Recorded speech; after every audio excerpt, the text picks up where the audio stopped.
comme ni ñu ko waxee ñuy wax comme thème amélioration de l'autonomisation économique des femmes de Ngor yaakaar naa loolu bu ñu ci waxee ëmb lu bëri la femme jouant un rôle prépondérant dans la société donc ñu ànd seex ay partenaires yoo xamante ne ñoo ñu accompagner ci projet bi à savoir le réseau Siggil Jigéen xamante ne seen présidente va nous rejoindre bientôt waaye aussi ak beneen fondation espagnole bu tudd Musol avec le financement de la ville de Cordoba donc mu nekk ay partenaires espagnols yoo xamante ne ñiy ànd ak ñoom bu ñu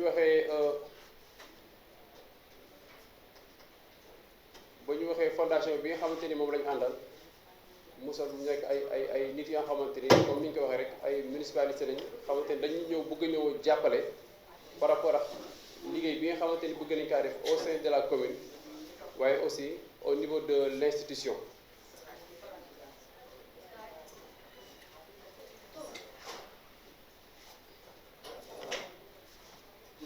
Fondation bi fas yéene ñëw jàppale si par rapport ak liggéey bi nga xamante ni bëgg nañu kaa def au sein de la commune ak la population waaye aussi au sein de l'institution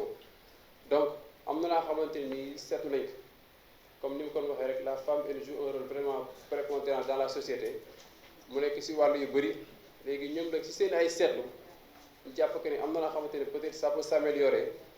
war na genre atelier de formation yu ni mel donc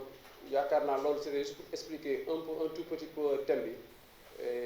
am na ñeneen ñoo xamante ni ñu war gën a mën a dugg si détail peut-être à savoir peut-être dañoo jox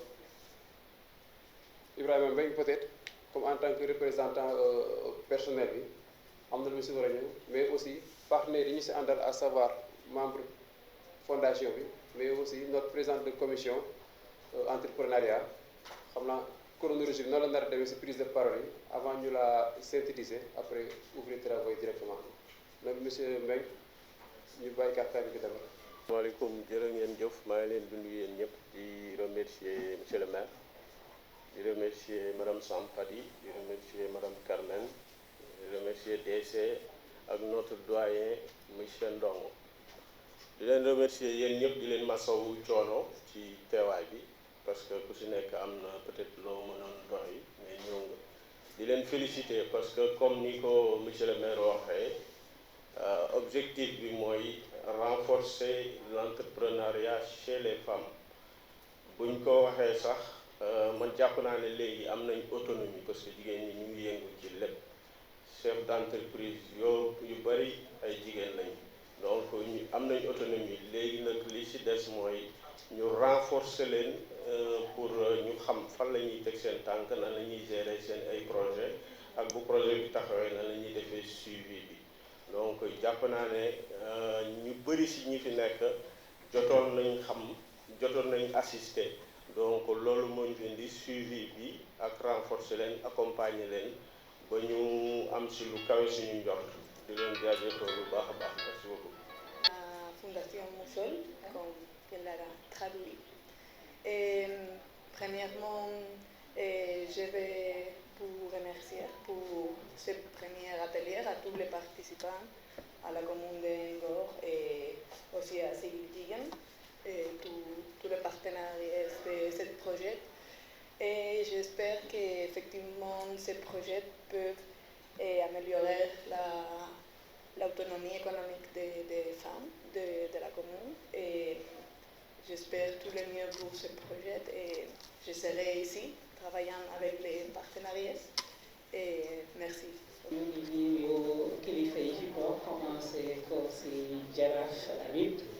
di ci teg suñu président des frères suñu man di ñëw ci protocole bi di nuyu monsieur le maire madame la directrice de cabinet nos partenaires Carmen aussi monsieur Diom de Siggil Jigéen ngeen may ma jël quelques kàddu ci français pour suñu partenaires yi ñu nekkal bu ma paree ma revenir un peu ci wolof bi donc juste pour des mots de remerciement à l'endroit de nos partenaires qui nous accompagnent dans ce projet, à savoir donc duplication des bordades, mais aussi la Fondation Moussol et le réseau Sigil Jigéen. Je crois qu'avec le réseau Sigil Jigéen, ce n'est pas la première fois qu'on est en partenariat. Ça, c'est le deuxième partenariat, le deuxième projet qui vient au niveau de la commune par l'entremise du réseau Sigil Jigéen. Et vraiment, nous réitérons nos remerciements à l'endroit de ce partenaire stratégique vraiment qui accompagne la commune, mais aussi nos remerciements à la Fondation Moussol. Pour dire qu'en fait le projet qui a pour objet l'amélioration économique des femmes à travers donc l'appui à l'entrepreneuriat féminin et au renforcement de la gouvernance locale. Donc, en fait, a pour cible particulièrement les organisations de femmes, mais aussi les membres du conseil municipal et de l'administration. Donc, ce projet a été financé par, comme je l'ai dit tantôt, par duplication des Corda d'Oba, en collaboration, en partenariat avec la Fondation Moussol. Et ce projet, pourquoi ce projet? Ce projet vient accompagner et appuyer à l'autonomisation des femmes. Et quand on parle d'autonomisation des femmes, certes, c'est pour quelque part équilibrer la justice sociale, mais aussi c'est un levier de développement durable. Et au niveau de la commune, nous avons plusieurs défis par rapport aux femmes qui sont liés à l'accessibilité à un emploi et aussi des difficultés vraiment de formalisation de leur activité.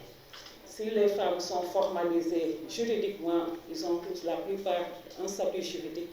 mais l'activité reste encore à formaliser et à rendre beaucoup plus professionnelle. Et bien sûr, il y a des freins financiers, parce que souvent, quand on parle d'entrepreneuriat féminin, ça demande des ressources, et souvent aussi, à ce niveau, cela fait défaut pour vraiment permettre aux femmes de mener à bien leur activité. Donc ce projet nous permet de relever ces défis, mais aussi c'est une opportunité. C'est une opportunité. Donc c'est un projet qui va permettre d'accompagner les femmes à travers la formalisation et la structuration. Structuration de leur activité génératrice de revenus. Et donc le projet aidera particulièrement à changer de comportement et de ne pas sortir de l'informel pour aller vers le formel. Autre attente par rapport à ce projet, c'est le renforcement des capacités locales. Quand on parle de capacités locales, comme je l'ai dit tantôt, c'est par rapport au conseil municipal, mais qu'il faut mieux outiller pour que ce conseil puisse soutenir les initiatives économiques portées particulièrement par les femmes, mais d'une manière générale par les populations de la commune. Autre apport qu'on peut noter par rapport à ce projet, c'est l'appui à la création de projets entrepreneuriaux collectifs. Donc vraiment le projet, dans un de ses objectifs, c'est d'avoir à la fin du parcours, parce que c'est un projet qui va durer 12 mois, à la fin du parcours, qu'on puisse avoir des projets élaborés pour des groupes d'organisation, pour les femmes. Donc vraiment, on vise à avoir des projets collaboratifs et collectifs. Donc ces projets, on a comme objectif d'en avoir 9, du moins 7, et vraiment que tous ceux qui auront à participer à ces formations puissent vraiment se retrouver et être actifs dans ces projets. Et il y aura parallèlement toujours une formation continue sur les techniques entrepreneuriales, donc le plaidoyer économique, la gestion financière, entre autres activités qui seront déroulées durant tout le processus de mise en œuvre de ce projet. Donc, pour dire que vraiment ce projet est en son œuvre et la commune porte beaucoup d'attentes par rapport à son déroulement et sa mise en œuvre. Voilà ce que je voulais dire pour permettre à nos partenaires de comprendre un peu ce que nous partageons. Maintenant ma tënk tuuti ci wolof pour ne ñoo ngi sant bu baax di gërëm suñu partenaires yi nga xamante ne ñoo ñu accompagner ci projet bi déjà muy partenaire financier bi di passion des j'ai des difficultés à lire l'espagnol hein. Vraiment Moussol c'est le partenaire technique, c'est la fondation, mais il y a le partenaire financier qui est du partenaire Et la Diputación de Córdoba. Voilà. Donc, et aussi notre partenaire, je dirais plutôt technique, qui est Siggil Jigéen, qui vraiment, à travers la collaboration avec la municipalité, bi nga xam ne moom nañu am ak maire bi, ñoom ñoo ñuy lënkale ak ay partenaires yu mel ni espagnol yi tey ak yeneen partenaires parce que boo leen di xool am na benn projet bu fi jaaroon mu nekkoon ay formation yu ñu doon def ba déroulé ko yaakaar naa groupement yu bari bénéficier nañ ci bii mu nekk beneen projet bu bees bu ñu indi bi tamit boo leen di xool daje woon nañ fi fële ci maison des associations la ñu daje woon ñu si waxtaan ba ñu fa jëlee ak li ñu identifié woon ne mooy besoin jigéen ñi li ñu bëggoon ñu jàppale leen ci part de loolu la ñu sukkandiku pour tënk projet bii tey bi ñu koy liggéey nag taxaw nañ ci ñun man participé naa ci ak waa Siggil Jigéen ak fondation Moussol ba ñu tënk projet bi ñoom tamit bi ko xoolee ñu ne lii kat ñoom pare nañu pour accompagner ñu donc mu nekk lu rafet loo xamante ne ñoo ngi yaakaar ne vraiment jigéen ñëpp dinañu gën a mobiliser pour que vraiment ñu am ci ndam ci projet bi man foofu laa leen di gën a woo vraiment ni ñu teewee tey nii ñun ñëpp ñu ñu continuer ba activité yi nga xamante ne yëpp moo na nga am ci projet bi ñu teewee ko noonu dina am ay formation dina am accompagnement pour ñi nga xamante ne amuñu këyit ñu wutal leen këyit mais aussi dinañ leen accompagner ci seen activité naka lañ koy gën a mën a tënkee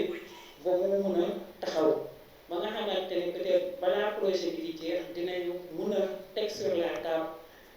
au moins 7 projets yoo xamante ne dañu naan monsieur le maire ñun kat voilà projet yi la ñu tënk te bëgg nañu koy jàppale ñu ko ndax ñu mën koo am financement mën koo dérouler donc vraiment pour tënk rek bañ a sorey loolu laa doon am di wax di remercier ñëpp di gërëm ñëpp di ñaan yàlla may ñu ndam ci li nga xam ne moom la ñuy tàmbali ñu tàmbali ko ci bismillahi rahmaani rahim jeexale ko ci alhamdulilahi rabbil alamin ba nga xamante ne ñëpp dinañ ci gis seen bopp ba pare mu nekk un succès, une réussite pour les femmes et pour la commune. Je vous remercie. Monsieur le maire, Madame le maire, chers conseillers, et sama wax bu jëkk d'abord moo di ma jéggalu maa ngi jéggalu lu bare ci retard waaye ce n'est pas intentionnel, c'est dû à nos charges de travail. Monsieur le maire, ce matin j'étais là avec l'association des avocats sans frontières venant du Canada qui devait accompagner les femmes africaines sur la Convention africaine contre les violences faites aux femmes et aux filles qui vient d'être votée en février 2005. Et le Sénégal avait porté cette convention par la voix des femmes, le leadership des femmes sénégalaises à travers le chapitre Aouline que nous dirigeons pour demander à notre État de porter cette convention pour que nous ayons un instrument africain à la dimension de nos ambitions, mais qui est basé sur nos réalités, parce que nous sommes des sociétés de croyance. Mënuñu dépendre ci outil boo nga xamante ni waa Europe waa Occident ñoo ko tëgg te basé wul ci suñuy réalité. Alors on était 25 nations à se réunir ici au Sénégal pour 2 jours depuis hier. Et le réseau Siggil Jigéen est au centre parce que nous avions porté cette convention. Et donc yitte yooyu monsieur le maire moo ma téye woon mu ngi nii xam ngeen ni loolu enjeu de taille la, mais xam taxawaayu Ngor ak ni mu amee importance ci réseau Siggil Jigéen ci partenariat bi moo waral man dama def intervention rek ni leen maa ngi jégalu parce que j'ai une activité vraiment extrêmement importante aussi, parce que activité bii moom mooy suuxat loolee ñuy liggéey au plan vraiment international, au plan africain. Donc jéggalu ci kanamu ñépp, vraiment jéggalu ci jigéen ñi ci toogaay bi. waaw du sama coobare waaye charge de travail bi la, mission bi la, su ma sañoon 8 heures ma nekk fii. Alors j'en profite pour vraiment saluer l'engagement de la mairie de Ngor dans le partenariat et saluer la collaboration entre le réseau Siggil Jigéen et la mairie de Ngor dans le partenariat que nous avons démarré depuis et qui se renforce davantage. Nous avons fait beaucoup de projets de renforcement de capacité sur le leadership des femmes, mais il faut nécessairement qu'on passe à la vitesse supérieure, comme les Wolof disent, saako bu ca dara nekkul du taxaw. Et tubaab ni ko ventre creux n'a point d'oreille. Il va falloir que nous puissions mettre quand même l'accent sur la question économique à travers l'entrepreneuriat pour le renforcement économique des femmes. Le réseau croit fermement qu'il nous faut ériger un leadership féminin très fort pour développer notre pays. Mais l'émergence d'un leadership féminin fort doit être soutenue par un leadership féminin dans le cadre économique. Il faut que nous ayons notre indépendance économique, notre autonomie économique, que nous puissions avoir droit de chapitre vraiment dans la redistribution des ressources, dans la gestion des ressources, mais aussi dans la production. C'est pourquoi nous avons eu ce partenariat avec la députation de Cordoba en Espagne et particulièrement l'ONG Moussol. Comme vous le savez, nous sommes toujours en jointure entre ONG d'abord et maintenant les institutions officielles qui nous appuient, qui financent vraiment les opérations. Alors, donc, c'est pour vous dire combien le réseau Siggil Jigéen est heureux vraiment de cette activité de lancement de notre nouveau programme. Et nous remercions vivement le partenaire Moussol et le partenaire Cordoba pour avoir cru aux organisations de femmes pour le financement de cette activité pour 12 mois. Monsieur le maire, le projet vient à son heure parce que le Sénégal est à un tournant où le président de la République lui-même s'est engagé à mettre sur la table de l'Assemblée nationale un projet de loi d'orientation économique pour le renforcement, l'autonomisation économique des femmes. Nous y sommes. Ce projet a beaucoup évolué et nous espérons que, au bout du compte, quand la loi sera votée, ce sera décliné en programme, en politique d'abord économique de façon très claire. Au-delà de la stratégie d'autonomisation économique, nous allons avoir des programmes pour renforcer davantage l'autonomie économique des femmes. Mais bu keroogee dafay fekk waa Ngor déjà nekk ca parce que koy dimbali soo ko fekkee ci waar wi dafay yomb.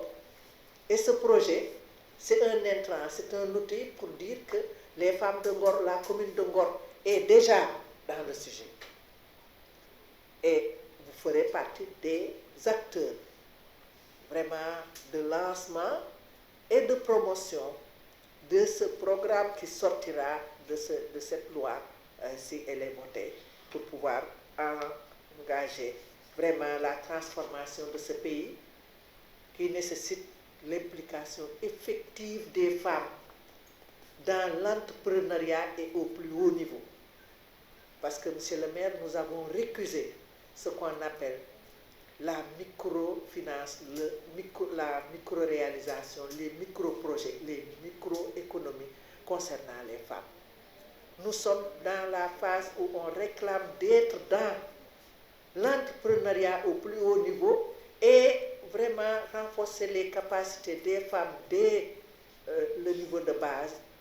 constitue le socle sur lequel nous allons asseoir le plaidoyer pour que nous puissions accéder à cet entrepreneuriat macro, accéder à la possession des outils de production tels que les entreprises macroéconomiques et particulièrement dans la transformation de l'économie sénégalaise dans l'agro-industrialisation, parce que nous en sommes capables. Et c'est un sujet qui nous préoccupe. Donc, faisons de ce projet vraiment un outil de soutien pour notre lancement dans l'entrepreneuriat et particulièrement dans l'agrobusiness et l'entrepreneuriat économique au plus fort au niveau de ce pays. Je voudrais terminer mon propos en félicitant toutes les femmes et tous les hommes, parce que nous sommes dans la masculinité positive aussi. Ñun suñu xalaat Réseau Siggil Jigéen moo di jigéen mënu la dem bàyyi góor, waaye góor ñi itam war nañu sukkandiku ci suñuy tradition, suñu ngëm-ngëm, suñu culture ni góor goo seen càmmiñu jigéen la, yaayam la fonk parce que mooy léppam, doomam ju jigéen mooy léppam, et dafa war a soutenir jigéen ñi. Donc nous sommes dans la masculinité positive. Donc je félicite les hommes et les femmes qui ont participé à toutes ces formations, mais les hommes aussi qui vont soutenir ce projet. Madame le maire, il faut y aller avec les hommes positifs comme monsieur le maire et tous les hommes de Ngor, au-delà du conseil municipal, qui peuvent apporter un soutien à ce projet-là. C'est avec les hommes que nous pouvons transformer notre communauté, ça c'est sûr. Enfin, je voudrais vraiment remercier tous ceux qui ont assisté à ce lancement et souhaiter que nous puissions réussir ce premier test au niveau de Ngor en ayant des résultats palpables, et c'est sûr que nous pouvons compter sur la volonté et l'engagement des femmes et des hommes qui sont à la base de ce projet. Je termine en remerciant notre équipe du Réseau Siggil Jigéen, particulièrement Djibril Ousmane, qui est l'agent de projet ici à Ngor, pour le travail vraiment qu'il accomplit depuis lors. Encore une fois, je voudrais m'excuser si je suis un peu longue, c'est parce que je devais m'expliquer un peu par rapport au retard qui n'est pas de mon gré. Encore une fois, excellent lancement et bonne chance à nous tous et toutes. L'importance de la chose sur laquelle nous sommes, yaakaar naa campagne yi fi wax na solo si par rapport ak jigéen ñi ak njëriñ li ñu am ak li nga xamante ne nii moo nekk objectif bi, comme ni que madame le maire defee léegi nii rek. Donc xam naa sans plus tarder, peut-être bu ñu tënkee peut-être ñi nga xamante ne ñoo fi intervenir li ñu wax yëpp, c'était pour vous donner l'information, vous mettre dans le bain, ngeen xam à quoi nous nous attendons. Parce que lépp nag daa déparé si ab constat, ab seetlu d'abord, waaye aussi jël ay objectifs, aussi am si ay attentes. Seetlu moo nekk que ne l'importance capitale bi nga xamante ne nii moom na la femme am au niveau national,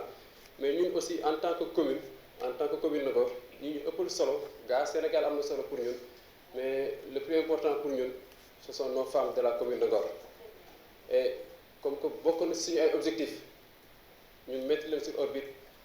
teg leen fa nga xamante ne nii seen ay activités dinañ ko mën a dérouler dans un cadre parfait dans un cadre beaucoup plus professionnel donc ñun en tant que institution si lañu amee ay lëkkaloo fondation yi ni mel ak le réseau Siggil Jigéen pour la bonne cause pour l'intérêt de la femme de Ngor parce que aussi jigéen ñi en général am nañu rôle boo xamante ne ñoom ñu ngi nekk di ko jouer sur la société peut-être di ko xeeb waaye xamuñu fi mu toll je parle par rapport ak natt yeex jaayum table mais li si nekk ndëkk loolu yëpp ça crée de l'emploi directement comme indirectement loolu moo nekkoon constat bi léegi war la yem rek si cadre boobu si liñ jàpp léegi jundëk pour gën a mën a ñoŋal pour gën a mën a améliorer cadre bi pour gën a mën a professionnaliser la chose si lañ amoon lëkkaloo ñu ni mel pour ñu tàggat pas jàngal waaye aussi lu ñuy wax ay rappel ay renforcement de capacité maanaam gën a yaatal seen ay man-man ku si nekk nag li nga nekk xam nañ que ne mën na ko mais ba ko gën a professionnaliser rek gën a yaatu loolu moo waral genre formation yi ni mel genre yi cadre yi ni mel et ànd seex ak fondation yi ñu yor ñu nekk ay espagnol estamos muy contentos de trabajar con usted si ñuy wax peut-être tout si espagnol pour le mettre dans le cadre waaye aussi ànd seex waa réseau Siggil Jigéen ñoom am nañ seen ay xam-xam ñun aussi am na li ñu mën waaye aussi am na kenn ka nga xamante ni mënuñu kaa fàtte mu nekk monsieur Ndong donc depuis toujours buy ànd ak ñun ñëpp xam nañ que par rapport ak déroulement des activités on lui fait confiance et aussi on fait confiance au réseau confiamos en usted et nos sientos muy feliz si donc affaire bi daal bu ngi noonu yëf yi donc c'est sur ce la ñoo peut-être santé ñëpp gërëm ñëpp rek la ñaan aussi travaux yi déroulé si jàmm on fait confiance à monsieur Ndong on fait confiance à Moussor mais aussi sant aussi réseau Siggil Jigéen sant aussi notre directrice de cabinet par rapport à coordination bi yëpp mais aussi remercier également notre président de commission entrepreneuriat parce que ñëpp xam nañ que si wàllu lu mel donc jàpp nañu que ne au sortir de travaux yi nii que si nekk xam-xam bi nga am li nga nekk dina gën a leer si yow dina gën a xam fi nga jëm xam si li nga nekk waaye itam aussi xam fi nga war a mën a jubal ji après loolu kese moo nekkoon objectif daanaka général bi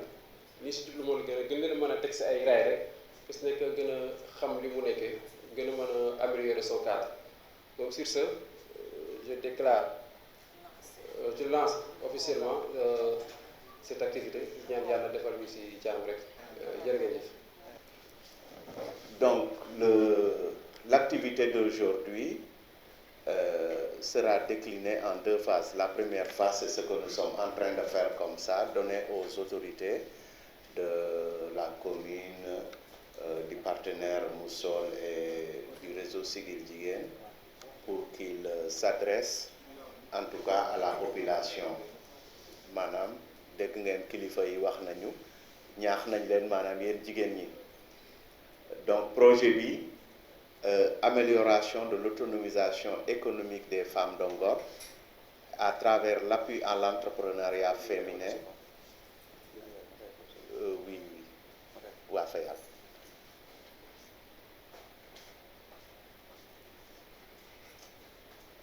voilà même kii bi sax mën nga ko orienté waa tuuti nii non ci réglage bi fële lay nekk non beneen voilà encore baax na ni ouais ça doit aller baax na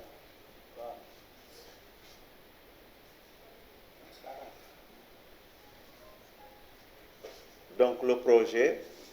c'est pour les femmes mais avec les hommes comme elle a bien dit góor goo gis am na doom walla am na càmmeñ walla am na jabar walla am na yaay donc buñ ne jigéen ñi rek ça veut dire que góor ñaa ngi ci ginnaaw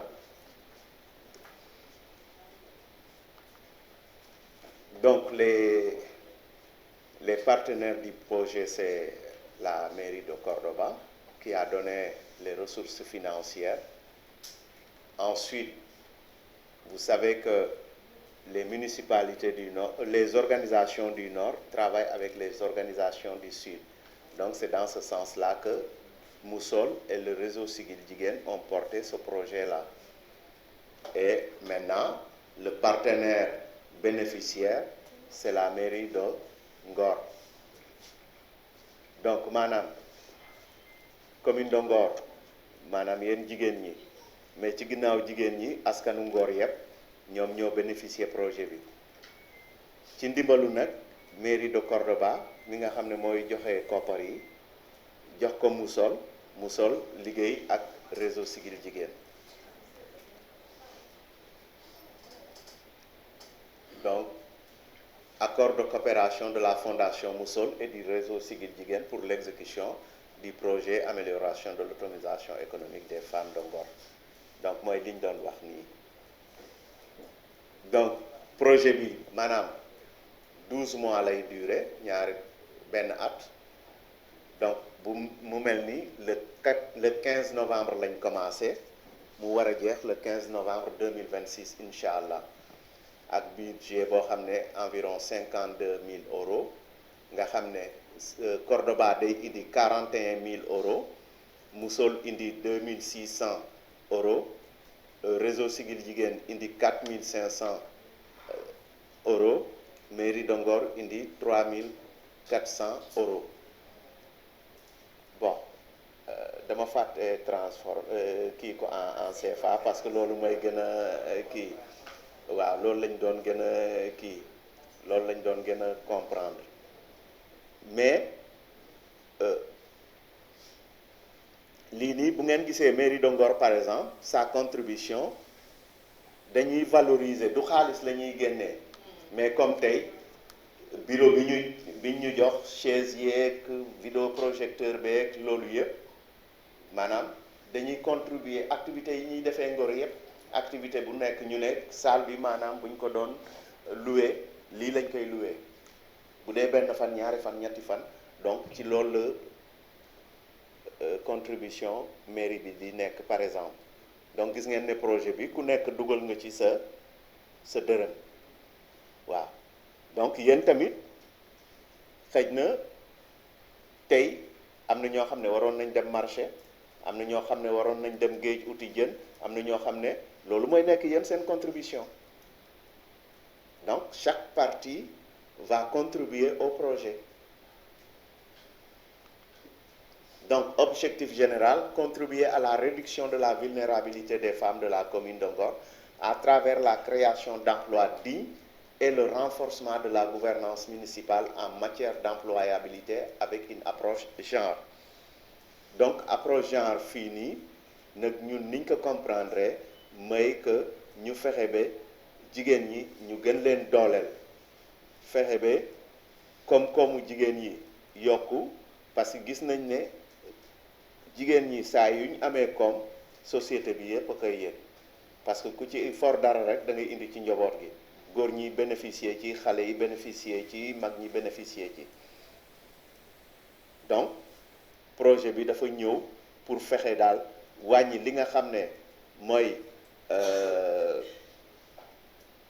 vulnérabilité xaw ma ni ñu koy waxee ci olof su ma nekk su doon séeréer ma mën koo wax mais comprendre ngeen ko parce que Khady expliqué na ko présidente expliqué na ko bu baax waaw ñu fexe ba wàññi néew doole jigéen ñi mais ci naka ci ñu fexe utal leen ay yëngu-yëngu yoo xam ne dina leen jural koom mais aussi mu nekk yëngu-yëngu yoo xam ne yu mucc ayib lay nekk dafa naa Khady expliqué na ko sànq bu baax daal voilà objectif spécifique promouvoir l'autonomie financière des femmes de la commune de Ngor à travers l'accompagnement à la création et à la formalisation d'activités d'entrepreneuriat collectif donc fii nii maanaam liñ bëgg mooy ñu fexe jàppale groupement yi pour que ñu taxaw d'abord am seen këyit mais aussi ñu mën a am ay yëngu-yëngu yoo xam ne maanaam dañ koy bokk du yëngu-yëngu bopp sa bopp mais day nekk ay yëngu-yëngu yoo xam ne ay mbooloo ñoo koy bokk maanaam defe naa ne monsieur le maire wax na ko Khady wax na ko que groupement yi en tout cas mairie bi ak ñoom Khady ñu mel ni ñoom Khady ñu ngi commencé jàppale jigéen ñi pour ñu tegu ci yoon donc projet bi day gën a ñëw dooleel loolu donc les grandes lignes du projet maanaam kenn projet bi mooy benn mooy yëngu-yëngu bi nga xam ne moom la ñuy amal tey muy atelier de sensibilisation sur les défis et difficultés rencontrés par les femmes de Ngor dans l'accès à un emploi digne maanaam jafe-jafe yi nga xam ne moom la jigéenu Ngor yi di jànkonteel pour que ñu mën a am en tout cas ay yëngu-yëngu yu leen di jural koom mais yu mucc ci ayib donc activité bi tey ci suba lañ koy def nga xam ne juróom fukki nit ñoo fi teew ñi fi teew yépp gis nañ leen ku yéen xam ngeen ku nekk ci ban taxawaay la fi taxawee gis nañ fi jaraaf gis nañ fi président groupement yi gis nañ fi waa mairie bi gis nañ fi conseiller yeeg yooyu donc beneen bi c'est réalisation d'un diagnostic sur l'employabilité des femmes dans la commune de Ngor avec la participation du personnel technique et des élus locaux de la commune donc fii aussi maanaam dañuy xool yëngu-yëngu yi nga xam ne jigéen yi ñu ngi koy amal ci biir Ngor pour en tout cas mën a sukkandiku ci loolu pour suba bu ñu leen di jàppale mu nekk ci base bu dëgër daal boobu aussi ñetti fan lay nekk fanweeri nit ñoo ciy bokk. La troisième activité, c'est l'élaboration participative d'un plan d'action municipal pour la création d'emplois dignes et productifs. Donc, bu ñu noppee def diagnostic bi aussi maanaam dañuy ñëw tabax benn plan d'action boo xam ne mairie bi moom dafay ne nii lay jàppale jigéen ñi pour que en tout cas ñu mën a am ay yëngu-yëngu yoo xam ne yu dëgër la waaw donc ba ca topp mooy sélection participative de groupes informels de femmes intéressées par la création d'activités économiques collectives formelles donc ñu fexe aussi jigéen ñi ñu boole leen parce que aussi mairie bi mënut rek buy jox ku nekk mais bu ngeen booloo bu ñu leen joxee mu gën a yomb mais projet yi aussi bu ñu ñëwee mënuñu jox ku nekk mais su ngeen booloo ñu jox leen ngeen liggéey ci lay gën a am solo bu ñu passé loolu mooy accompagnement des groupes de femmes pour la formalisation de leur initiative donc ñu fexe jël fukki groupement yoo xam ne dañ leen di jàppale pour que ñu mën a am seeni këyit loolu aussi buñ groupement yi bu ñu leen tànnee ba pare ñu xool naka la ñuy def ba groupement yooyu groupe bu nekk mën a am kayit ya nga xam ne moo war donc ñetteelu activité bi ci résultat 2 bi mooy formation sur l'entrepreneuriat féminin et l'économie sociale et solidaire pour les femmes donc bu ñu fexee ba ñu taxawal groupement yi maanaam am seeni kayit ak yëpp mais ñu fexe aussi tàggal leen parce que entrepreneuriat quand même dafa am noo xam ne noonu lay taxawee gis nañ ne yéen jigéen ñi ay jàmbaar ngeen da ngeen di liggéey même kii mais su ngeen paree ñenn ñi du ñu xàmmee lan mooy capital bi ak lan mooy bénéfice bi ak lan mooy donc dañuy ñëw rek am nga ngente wala am nga ndeyale wala nga am nga kii nga jël yëpp dugal foofu commencé waat à zéro donc suñ bexee nag am comme ni ko présidente réseau waxee ngeen dugg ci petite et moyenne entreprise donc il faut ngeen am nu ngeen taxawee donc formation sur l'entrepreneuriat bi ak l'économie sociale solidaire maanaam day ñëw indil leen en tout cas ay xeetu xam-xam yoo xam ne dina leen won naka la ñuy taxawalee entreprise yan ñooy type entrepreneuriat yi naka la ñuy gérer entreprise donc ay plan d'affaires ak ay kii yooyu yëpp mën ngeen koy jàng ci loo xam ne su ngeen ko respecté dina tax seen entreprise seen groupement yi ngeen di taxawal mu nekk ay groupement yu am njëriñ. beneen bi formation sur l'élaboration de micro-projets et des stratégies de suivi. Donc gis ngeen dañ leen jàppale ngeen formaliser wu d'abord maanaam ngeen am ay kayit, ensuite ñu jàppale leen pour ngeen am xam-xam. Bien sûr que ay weccoo xalaat lañ kii parce que lu bëri yéen xam ngeen ko ni ngeen di defaree seen activité ak yooyu yëpp xam ngeen ko, mais ici dañ leen di fexe rek won leen que en tout cas entreprise yi réussir yëpp yoon bii lañ jaar. Ensuite ñu indiwaat beneen formation sur micro projet, parce que formation micro projet boobu bu ngeen xoolee li ngeen di demee di bu ngeen amee projet di fay pour ñu tegal leen ko mën nañ leen jàngal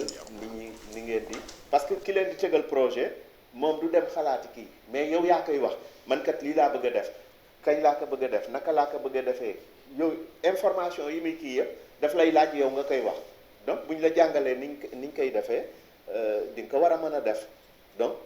gis ngeen ñetti étapes yi, formalisation d'abord, ensuite ñu fexe ba defal leen formation ensuite formation sur les techniques de plaidoyer également, maanaam tey su ngeen amee seen projet wala seen micro projet maanaam da ngeen mën a fexe ba def plaidoyer ci monsieur le maire ba mu jox leen financer leen seen projet boobu, wala ngeen dem ci beneen partenaire boo xam ne dafay financer muy banque wala muy beneen kii que ngeen mën a défendre foofu seen projet ba ñooñu mën a jël seen alal jox leen ko, soit dañ leen koy lebal soit dañ leen koy may. Ensuite ñu fexe ba également groupement yi ñu jàppale leen pour ñu mën a def seen yëngu-yëngu, mais loolu nag balaa ñu koy def maanaam bu ñu tànnee groupement yi fexe accompagner leen defal leen formation ak yooyu yëpp, maanaam aussi dañuy defaat beneen tàggat boo xam ne maanaam dañuy ñëw tëgg benn plan boo xam ne maanaam moom la leen di woon nekk fii kat bu ngeen fi jaaree maanaam seen projet yi ngeen taxawal nii mën na nekk projet yoo xam ne mën ngeen jóge même ci GIE dem comme ni ñu ko waxee ci petite et moyenne entreprise. Donc beneen activité bi mooy bi nga xam ne nag projet bu ñu defee loolu yëpp fexe nañ sélectionner ay groupement, fexe nañ ngeen formaliser wu, fexe nañ ngeen formé wu, ensuite nag jox leen ay jumtukaay aussi yoo xam ne man ngeen dem uti nag seen financement, parce que processus bi loolu la, formalisation, formation ak financement. ñun nag duñ leen financer mais dañ leen di teg ci yoon boo xam ne su ngeen ci jaaree pour ngeen am financement du jafe. buñ paree loolu yëpp nag ñu def li ñuy wooyee atelier de capitalisation. Capitalisation mooy lan? mooy kat lu mat at ñu ngi doon ànd di sélectionner nañ groupement yi, formaliser nañ leen, former nañ leen, defal nañ leen plan d'action municipal, defal nañ plan de durabilité. waaw léegi nag lan lañ jàngatee ci loolu yëpp? est-ce que loolu tax na groupement yi dem ci kanam? est-ce que loolu tax na groupement yi léegi am nañ financement yu bëri? est-ce que tax na nit ñi léegi bàyyi nañ yàq bi entre parenthèses est-ce que donc lépp li nga xam ne jàngee nañ ko ci suñ fukki weer ak ñaar yi, maanaam ñu dajewaat ñun ñëpp ñun ñi fi nekkoon tey jii ñu ñaan ñun ñëpp bu kenn manqué ñu tasewaat fi léegi 12 mois ñu def évaluation. bu ñu defee évaluation daal di ne projet bi kat gis nañ ne indi na yokkute bi indi na yokkute bi indi na yokkute bi, waaye kat lii nekkoon na gàllankoor, bu ñuy defaat beneen yoon nañ fexe ba lii kat ñu doxalee ko nii ñu doxalee ko nii. loolu mooy capitalisation. donc loolu mooy nekk dernière activité projet bi. boobu aussi comme ni ngeen ko gisee benn fan lay nekk te 50 participants lay nekk, te yaakaar nañ ne ñun ñi fi tase woon nii bu yokkuwul du ñu wàññeeku incha allah. donc ñu ngi sant ñëpp gërëm ñëpp. fi teew ñëpp di commencer ci monsieur le maire Abdoul Khadr sa toogaay jekk na rafet na xale bu tuuti nga mais yàlla moo la fal nga nekk kilifa kilifa dafay xam boppam pour mën a xam nit ñi yal na yàlla jàppale la fii nga toog nii war nga fay toog ñu tuddale monsieur le maire mais loolu jikko mooy tax nga am nga kilifa du faynto kilifa dafay régler boppam xam boppam boo fayntoo yàlla génn ci yow yal na la yàlla jàppale beneen bi mooy ñuy wax sunu sœur Khady man léegi dafa am baat boo xam ne man dama koy bañ ci ngor bugguma ko wax mooy ngor moo ma ñor amaana man nekkuma ci loolu ce n'est pas vrai ngeen baal ma mais Khady mii bu waxee ngor moo ko ñor man dinaa ko gëm parce que ñun ñëpp xam nañ ne Khady ci antu la ñëwee ci maire bi mais lijjanteetu loolu li muy lijjanti mooy ngor nu mu baaxee te nit ku baax noonu la war a def loolu na nga ko yokk bañ ko bàyyi parce que yàlla mooy joxe lu ne démb rek dama gis benn reportage benn saoudien dafa jàng ba pare amul lu mu def mboq la doon jaay ba finalement mu dem ba am tey banque bu mag a mag mu ngi maye démb lu mat 16 milliards d'euros donc kooku xam na lan muy liggéey donc kon ñu jógee foofu aussi di wax suma doom suma jarbaat muy Aïda parce que man dama doon dem Dakar nii mais moom bu bëggee man ma bëgg damay bàyyi suma bëgg-bëgg ndax suma doom la suma jarbaat la suma xarit la donc bu ma ñëwee toog ba heure bii nii fii bougé ma fi moom jëmmam moo tax di nuyu aussi suñu mbokk yi fi ñëw ñuy Carmen ak madame Sigil Jigéen yow yaa tudd noonu Seferi Diop mais yow yaa Sigil jigéen nag boo bëggee mu siggi da ngay téye ci boppam siggil ko pour mu xool fi mu jëm kon loolu yow sa rôle la ñoom bu ñu xamee fi ñu jëm danañu dem fi nga xamante ne fa lañ war a dem parce que lu tax mooy ñoom ñoo yor kër yi man naa am kër ñoom ñoo yor kër yi ñoom ñoo yor diine ji ñoom ñoo yor société bi ñoo yor doom yi ñoo yor yépp kon ñoom bu ku leen dimbali ba ñu am yoon ba nga xamante ne bu subaa danañ sa mën a yor seen bopp yor si li nga xamante ne mooy seen njaboot loolu yow defaru loolu leen que ñoom góor ñi nga ko defal parce que ñu waxante dëgg rek góor ñi lu su ëpp ñoom seen gémmiñ ñi rek lañu yor di wax mais ñoom ñi bugguñu gàcce te fekkewuñu gàcce kon nag loolu bu amee ngeen jóg ànd bëgg ànd ak ñoom si lii ñun dinañ nekk seen gannaaw pour pousse leen pour lan pour ñoom bu subaa li nga xamante ne dina génne ruuse si loolu ñoom ñu mën si faj minimum benn soxla parce que tàllal loxo toujours baaxul même sa borom kër sax toujours foo toll rek jox ma lii baaxul dafay tax ñu jéppi la te nit warul dund pour ñu di ko jéppi nit dafa war a dund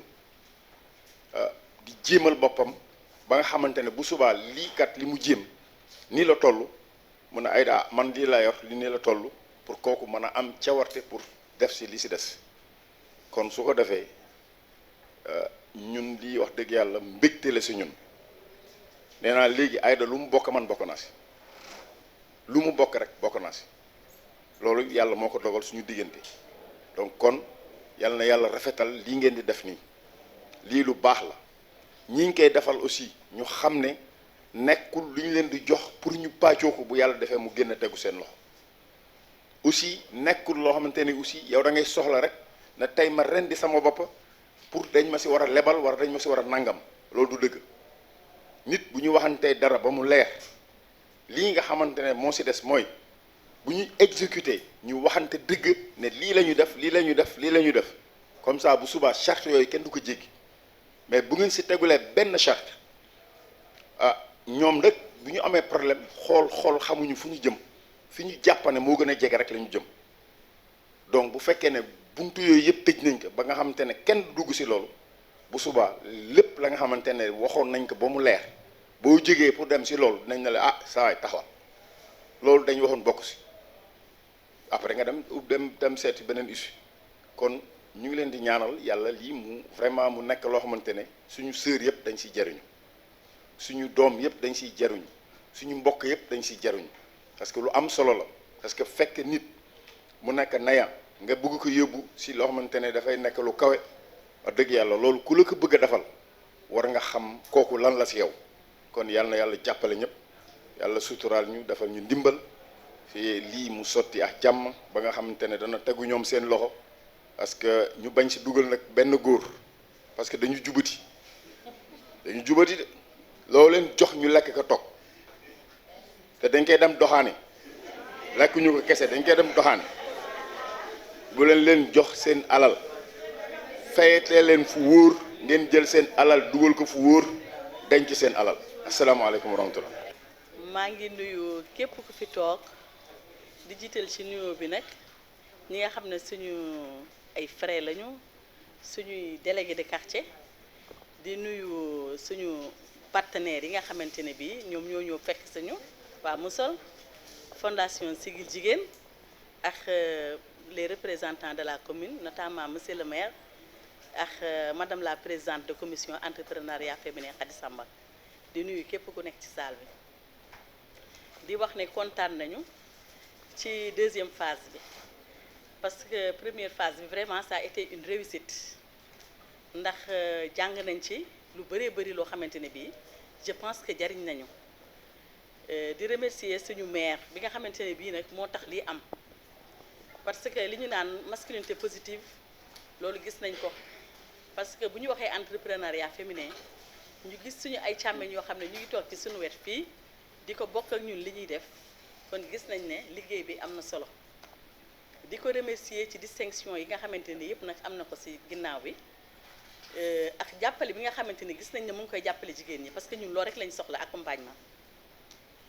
lii jaraaf wax sànq nag dama koy dëggal ci Khady Samba parce que dafa ne ngor moo ko ñor mais ngor moo ñu ñor ñun ñëpp te li tax loolu am moom dafa ne bi muy ñëw fii ci bannière Anta Samba la fi ñëwee muy man mii tey jii loolu tey moo ma xuri man mii parce que ci bannière Amadou Gueye ak laa fi ñëwee te xam nañ ne c'est la prunelle de mes yeux. climat boo xamante ne climat bu sociable la ñun ñëpp ñu ànd di kaf di ree di liggéey li ñu war a liggéey c'est parce que climat boobu monsieur le maire moo ñu ko yombalal parce que boo xamul nit ki ni nga koy def ni mu la def moo tax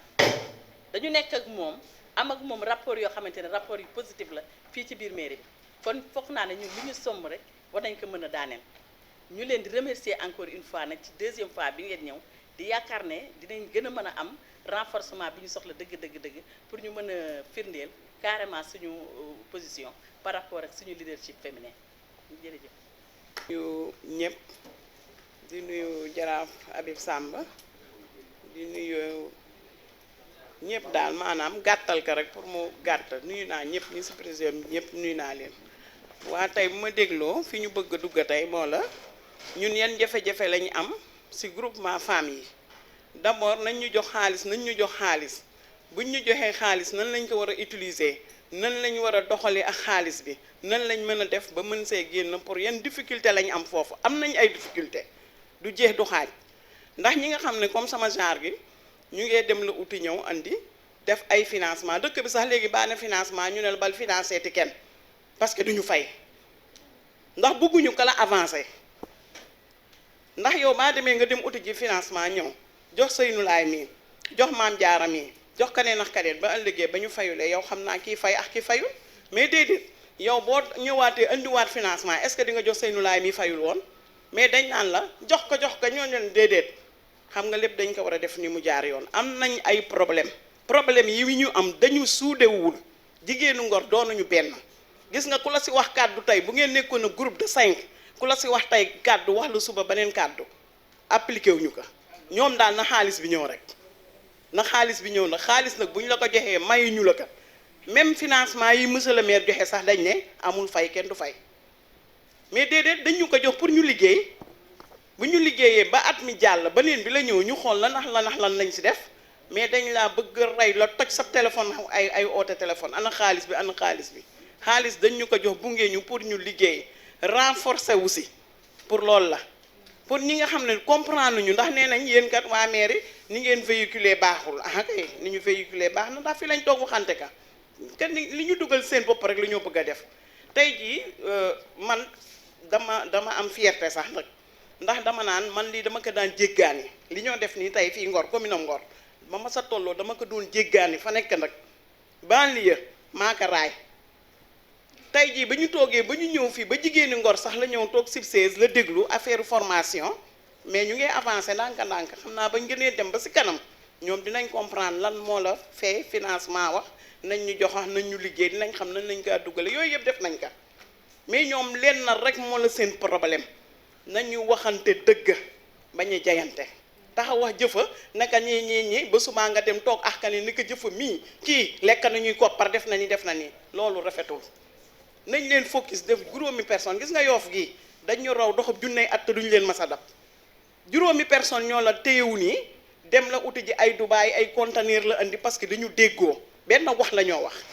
liñ dul wax sa kanam daal duñ ko wax sa ginnaaw loolu nag ñun Ngor moo la ñu problème ka ko wax ak ka ko waxul loolu mooy suñu problème loolu nag bañ si gënee am si formation bi nii duñu si gën a kii ñu comprendre que noonu waaw léegi sax nit ñi dañ ragal a financé fii si dëkk bi de baa financé duñu fay ba pare dem sa banque ba naan joxe na ma versement jëfa te joxulaa ma dara man jëfa xanaa man mi yor ma récépissé du ma bëgg mu yàqu mais dañ naan yow banque ñëw na yow fayulaa ñëw na nekk man fayuma jeex na dina ma régler ak jëfa mais dañ naan la jox na ma ko jëfa sa ko defee banque bi ñoom li ñoo déglu moo la ñoom nee nañ yow jox nañ la ka te loolu tooñ la wallahi la si man mii dund na ma loolu dama ko dund moo tax ma di ko wax. di nooyu waa mairie bi monsieur le maire Mbacke maa ngi lay nooyu di la ziar di nooyu conseil yi fi nekk ñëpp ak mbooloo mi fi daje ñëpp ah ñun rafetlu nañu kàddu yi ñu fi déggee waa réseau Siggil Jigéen rafetlu nañu bu baax liñ fi déggee parce que defe naa ñun yàgg nañoo ñëw foofu sax dafa def ay formation mais yéen ci jàppale jigéen ñi rek ci ngeen nekk ndax adduna bi defe naa jigéen ñi ku leen jàppale nga société bi yëpp mooy la ñu wax rek ñun defe naa heure bi ñuy jóg di ko liggéey góor ñu bari ñu ngi koy tëdd te kuy liggéey ku ne xam nga ne jigéen ñi heure bu nekk dox nañ ko du ñu nelaw jigéen ñi ay 4 heures du matin la ñu génn di liggéey ni ay 3 heures du matin may damay voyager mais heure bu nekk lay dox di dajek ay jigéen ay mère suñuy yaay ak suñuy rakk pourtant bariwul ay góor ak danger bi ci nekk yëpp kon nag yéen su ngeen taxawee bëgg a jàppale jigéenu Ngor duñu def lu dul di kontaan ci yéen di leen sant bu baax ndax nag dafa am ay banque yu fi nekk ñuy dem ci ñoom di fa jël mu metti lool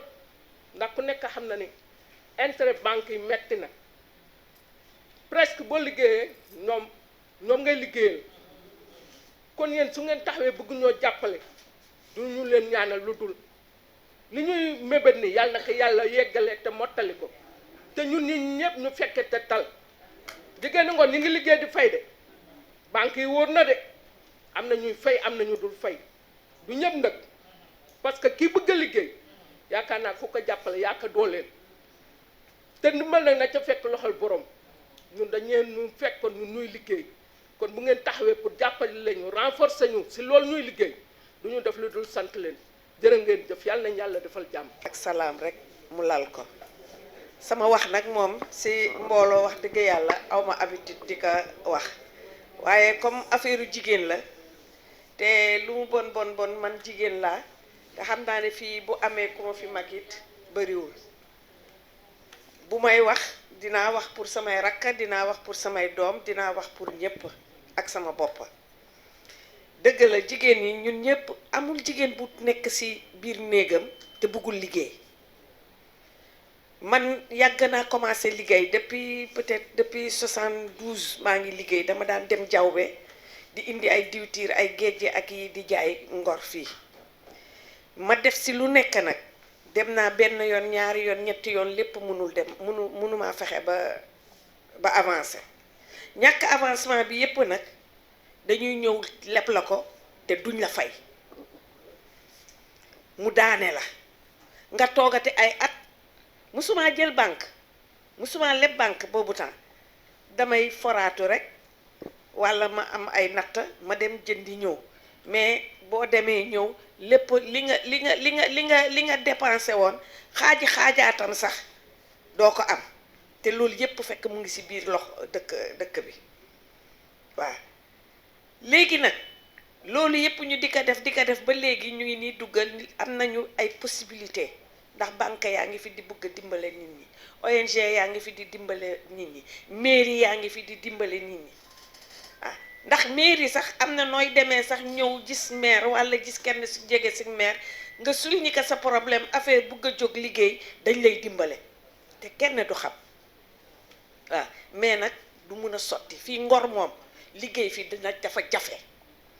man dama koy wax Ngor laa dëkk kenn gënumaa dëkk Ngor def naa fi juróom fukki at li ma nekk Ngor nekkuma ko Casamance gële ma dëkk ndax ñaar fukki at laa fi sëy bon fii laa dëkk waaw bu ma fi defaree sama bopp laa defaral bu ma fi yàqee sama bopp laa yàqal waaw léegi nag ñun ñii jigéen ñi ñun ñi nekk fii da ngay ci jigéen boo xam ne buy liggéey di liggéey booy liggéey sa jëkkër gis ne du daa yaa ngi liggéey lépp lu mu doon def ci kër gi du ko defati nga jaboot nga yore say doom bu demee école jotee ñoom yow la bu sol mbubb jotee yow la bu feebar jotee yow la avec ça yow naka ngay mun a amee liggéey waaw ci xale jigéen ñi bu njëkk ak léegi sax du mel ndax xale yi léegi ñëpp a ngi jóg koo gis léegi mu ngi jóg boo demul bale ji yaa ngi dem fóoti boo demul fóoti ji yaa ngi def commerce mais doo mun a arrivé ndax ay bor walla sa néegu sëy te boo nekkee sa néegu sëy aussi te mënuloo mathématique def mathématique sa dara du baax donc ñun ñoo war a ñun jigéen ñi ñun ñoo war a dimbalante waaw ñoo war a dimbalante ñoo war a yërëmalante dégg nga ñoo war a defante daal ba ñu mànkoo nekk benn loolu nag moom manqué na Ngor mànkoo moom nekk na Ngor waaw donc man li ma ci gën a am pour gën a wax comme xale yi ñu gën a góorgóorlu jéem a am mathématique lu ñu liggéey ndax boo nekkee ci néegu sëy te liggéeyuloo coono rek ngay am waaw ndax góor matewul lépp boo jabootee góor mënul nekk fi au four et au moulin donc ñëpp nañu góorgóorlu liggéey ñu jéem a mànkoo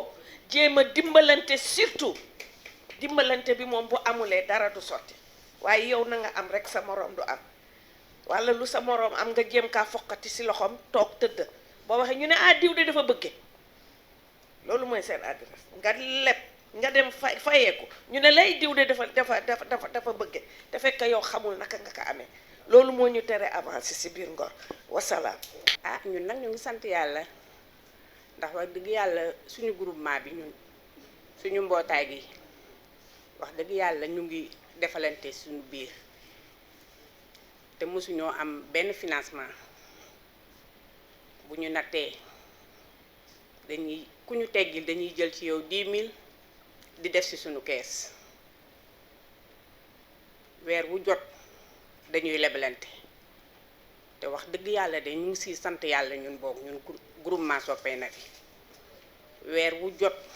dinañ jox kenn bu weer wi deewee mu remboursé ñu jox keneen duñu jox sax par kenn dinañ jox par 10 personnes kon loolu bu ñu gisee ku ñu ko dollil dañuy sant yàlla waaw loolu ñun bu ñu gisee ñiy toog di ñu ci dollil kon ñu ngi sant yàlla takku rek moo am solo liggéey rek moo am solo ndax defe naa ne tollootuñu ci naxante waaw tollootuñu ci naxante kon liggéey rek moo am solo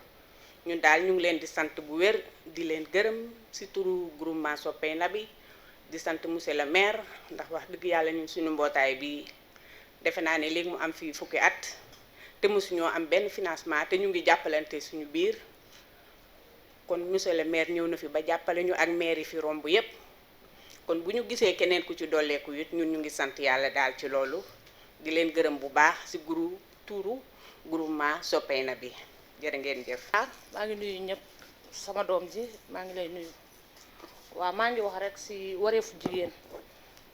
parce que ñun bi ñu nekkee xale Ndeye Touré mii moo ñu jëkk a yor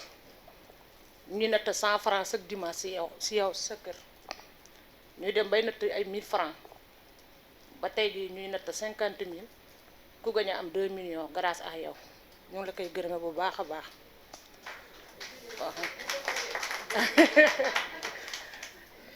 waa di wax ne tamit affaire yi financement ñun c'est la première fois ñu dugg ci ñu ngi ciy doog a am ma suñu ci am ma suñu bokk sax ci affaire financement càmbee la ñuy natte suñu kër ñun ñooy natta di financer suñu bopp sa comme ni ko kii waxee rek soxna si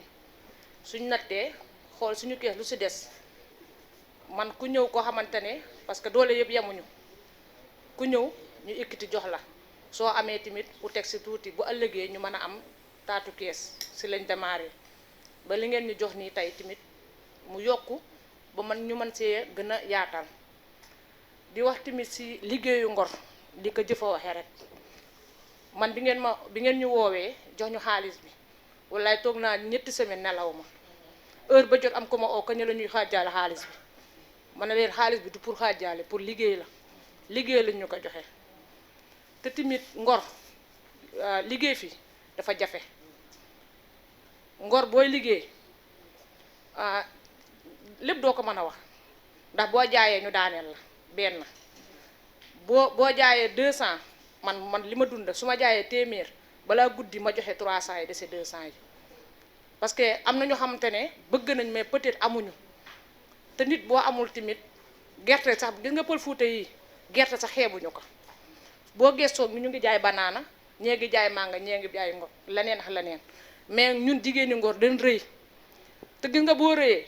abbi yére rek nga fiy nekk parce que kay parce que da ngay bëgg a li sa morom am nga am ka pël Fuuta yi soluñu jasneer soluñu lii vaxer la ñuy sol toog fii lal seen lal di jaay seen gerte ñoom kese ñooy fay buumi gàcce yi fii ci Ngor loolu lañu war a bàyyi ñun jigéen ñi nañ takku ñu liggéey lañu war a def waaw parce que du ma sori ci wax ji parce que li ma war a wax yëpp parce que génn wàll gi yëpp wax nañ ko mais maa ngi leen di gërëm di leen sant yéen ñëpp. ñu nuyu ñëpp ñu ngi jiital ci nuyoo bi monsieur le maire di nuyu tante Khady di nuyu suñu partenaire yëpp di nuyu monsieur Ndong DC réseau Siggil Jigéen di nuyu ñëpp ñu nekk ci salle bi di wax ne difficulté yi nga xamante ne jigéen ñi am nañ ko pour entreprendre bari na trop parce que ñun ñëpp bëgg nañ liggéey mais des fois manque espace comme genre maison de la femme suñ ko amoon dina tax jigéen ñi ñu fay dem di def ay formation ñu leen fay mën a former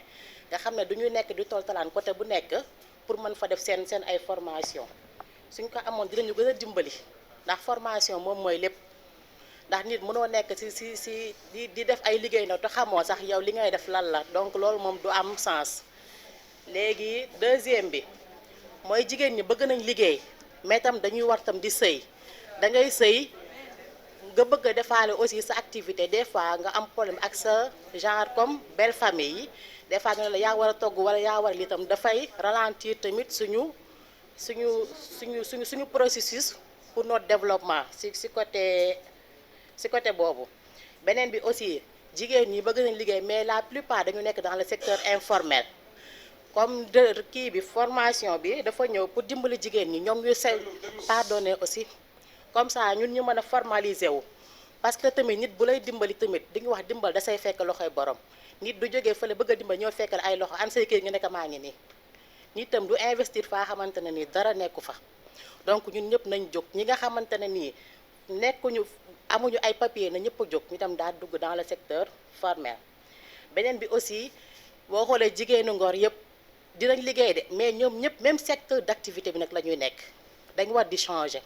mënuñu ne sa coiffure ñëpp daal di demoon daal dem coiffure su yàggee bu xew amul après yow doo gis kenn nañu changer bu ñuy defee lii ñuy def lee daf dinañu dimbali aussi boo defee sa production nit ñi dinañ mën a ñëw jënd ci yow keneen def beneen production aussi ñu ñëw jënd ci moom mais bu fekkente ñun ñëpp dañoo nekk di produire la même chose aussi dafay tegu fii du mën a dem beneen bi aussi comme fii jigéen ñi boo xoolee dëkkab Lébu nag lañ nekk bari nañ ay jigéen ñoo xamante ne nii dañu nekk ay mareyeurs genre bu ñu amoon aussi ay chambre froide dina leen gën a permettre ñoom ñu gën a mën a di stocker seen ay jën di jaay en grande quantité loolu laa si bëggoon kii loolu laa gisoon difficulté yi waaw merci beaucoup. ñuy aussi ñi nekk ci présidium bi yëpp di jël nuyoo bi di ko jox monsieur le maire mu jàllale ma ko ci ñi nekk ci présidium bi yëpp may wax présidente Safiatou pas plus tard qu'hier rek nous étions ensemble à la commune de Guinaw Rail Sud lañ fa nekk woon j'aurais bien aimé cet atelier ñu indil ñu ko fii parce que lañ fa doon def mooy en tant que chargé de l'éducation ku nekk fa nga nekk rek fa ngay waxee la gestion menstruelle de l'hygiène des jeunes filles et la scolarisation muy lu am solo loolu muy lu am solo nga xamante ne bépp yaay bu nekk fii bépp jigéen rek war na sàkku boobu formation parce que difficulté yi suñuy doom yu jigéen di jànkonteel ñoom bu ñu demee école gis seeni menstrues ci complexe yu jigéen ak jigéen ni mu yiwee du bëgg a yaayam ji ko jur sax xam ko ba professeur ba koy jàngal di ko xam ba keneen di ko xam ñuy am nag ay tolof-tolof ci école yi loolu formation boobu depuis un temps te j'ai vu que ne yéen a ngi ci entrepreneuriat mais j'aurais bien aimé ma ngeen inclure que ci biir formation yi ngeen ñu war a defal fii au niveau de Ngor beneen bi mooy may woo sama moroomu jigéen yi fi nekk fii yépp parce que toute femme est entrepreneur amul benn jigéen boo xamante ne bii du entrepreneur mais le problème en est que suñu entrepreneuriat dañuy dem ba ci biir am ay jafe-jafe à commencer par moi et je remercie Ourey Samba parce que boo juddoo ci entrepreneuriat rek ngay xam man sama yaay jaaykat la lu ne jaay nag donc je suis née dans l'entrepreneuriat xam naa nan lay avancer mais da ngay dem ba ci biir fa nga war a yaakaar ne fa la sa réussite nekk foofu la sa chute di nekk fa sa chute di nekk yow yaay yóbbu sa bopp ci chute boobu parce que jigéen dafa war a aimer relever les défis bi monsieur Ndom wax léegi yow bu nangoo daanu bu ma demee bay daanu damay xool li ma daan damay taxaw ma xool li ma daanee lan la ma jéem a avancer waat escalier bi ma yéeg ba taxawaat ci escalier bi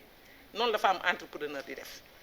beneen bi aussi may conseiller samay femmes les femmes qui sont là parce que toute femme est leader et entrepreneur nañu jéem a aller vers le réseautage nañu xeeb GIE suñuy GIE nañ ko dundal ba am benn fond bi ñuy boolewu par GIE ne serait-ce que par 10 GIE nga am réseautage parce que actuellement le ministère de la femme elle est en train de donner des financements mu ngi joxe ay financements parce que moi je suis une femme réseautée ñu ngi ci réseau yi mais mënuñu ko indi fii le pourquoi moo tax parce que yow da ngay gis ne yow fa nga dëkk nañuy doxee yow boo fa indee yenn yi boo ko fi indee sax da ngay am gàcce donc nañu booloowaat defaruwaat ku nekk gën a gérer sa GIE ñu bàyyi xaajaaloo ak pàccoo bi amul njariñ parce que GIE bu ñu ko waxee mooy groupement d'intérêt économique encore une fois et pour am intérêt économique boobu dañu war a booloowaat encore wóolunte surtout nañu wóolunte suñu wóoluntee rek yéen ci seen biir boo leen wóoluntee GIE yi da ngeen di avancer kiy jiitu loo gis dafay am ku jiitu am ku mujje ñii ñu wóolu ñii ñu jiital parce que nit doo ko jiital ba pare di ko fakkastal bu ñu wóoluntee ngeen xoolante yéen ñi amante confiance ngeen xool yeneen i GIE yoo leen mën a booleen ngeen dem uti gi seen réseau uti seen récépissé réseau pour am de gros financement parce que monsieur le maire def na li mu war a def woo na jigéen ñi jàppale leen mais bu la woowee jàppale la ren bu déwénee jàppale boobu yow war nga ko war a ñëw wan exemple waa Kër Maam moom lañ jël parce que waa Kër Maam bi ñu leen joxee daaw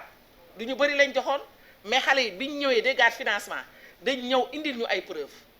nit ki nag doo ko jox ba pare di ko topp yow mi ñu jox yaay xam li ñu la jox lan la nga bëgg a avancer bu ëllëgee nga ñëw pour ki la joxoon amaat volonté pour jox la parce que am chance bi ñu am macha allah mooy am ngeen maire boo xamante ne dafa taxaw dane damay taxaw pour jàppale jigéen kon donc kii mu yow ndimbal na sa fekk loxoy borom yow suñu lay jàppale da ngay nangoo jàppale sa bopp li ñu la jox dërëm bañ la jox bu ko xeeb yow yaay xool na nga koy exploité xool na nga koy toje ba dërëm boobu balaa déwén mu jural la luy ëpp lii ñu la joxoon te loolu yëpp ful la moo koy maye ak fayda ak bañ a daanu jigéen du nangu lu ñëw nga daanu del jóg tout le temps di dëgër am le leadership. Il faut avoir le leadership boo amee leadership lu ñëw di nga ko tënk loolu rek laa amoon si ay kàddu yu ma si doon dolli may jéggalu si lu si ëpp ak lu si kii ngeen. ak tamit nos partenaires d'aujourd'hui ak la directrice de cabinet di nuyu tamit assistance bi yëpp di rafetlu jataay bi tamit parce que comme niñ koy waxee rek nañ ko def du nekk nañ ko waxtaane moo ko jiitu comme que dañu am ay formation yoo xamante ni dañ ko war a subir les femmes pour mën a développer entrepreneuriat davantage dans le cadre de la commune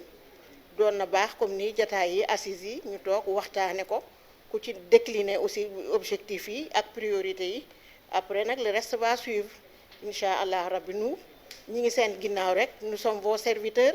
lépp lu ngeen joxan rek ñu jéem a seet naka lañ koy encadrer ba mu tegu ci yoon ba pare ngeen atteindre seen objectif nous sommes véritablement là à votre disposition merci beaucoup. salaamaaleykum maa ngi nuyu mbooloo bi yëpp di nuyu monsieur le maire ñun nag ñun ñooy waa ànd liggéey marché Ngor mais ki war a ñëw ñëwul tey bu leet man may ñëw di wax sax ci biir mbooloo ndax mënuma ay wax mais comme moom newu fii te ñëwal naa ko foofu ma jéem a sànni samay kàddu parce que ñu ngi naan ànd liggéey ñun yàgg nañoo liggéey toxaaruñu sax ku ñu dimbale ñun dañoo yàgg di liggéey di demal suñu bopp bokkuñu woon ci ay projet yooyu noonu léegi la sax lañu commencé bokk ci ay projet ay yooyu noonu mais macha allah daal ñu ngi sant yàlla ñu ngi seeni ginnaaw loo leen décider rek ñoo ngi ci ñu ngi kontaan merci beaucoup jërëjëf. ce moment ma jot financement yi rek ñoom dañ ma doon sonal je pense que Aïda elle était au courant dañ ma doon sonal naan ma naa tas xaalis bi quoi comme ma jox leen ko ku si nekk ma jox ko wàllam ma ne leen xaalis bi du pour loolu donc comme man maay teew tout le temps j'ai eu beaucoup de problèmes si loolu noonu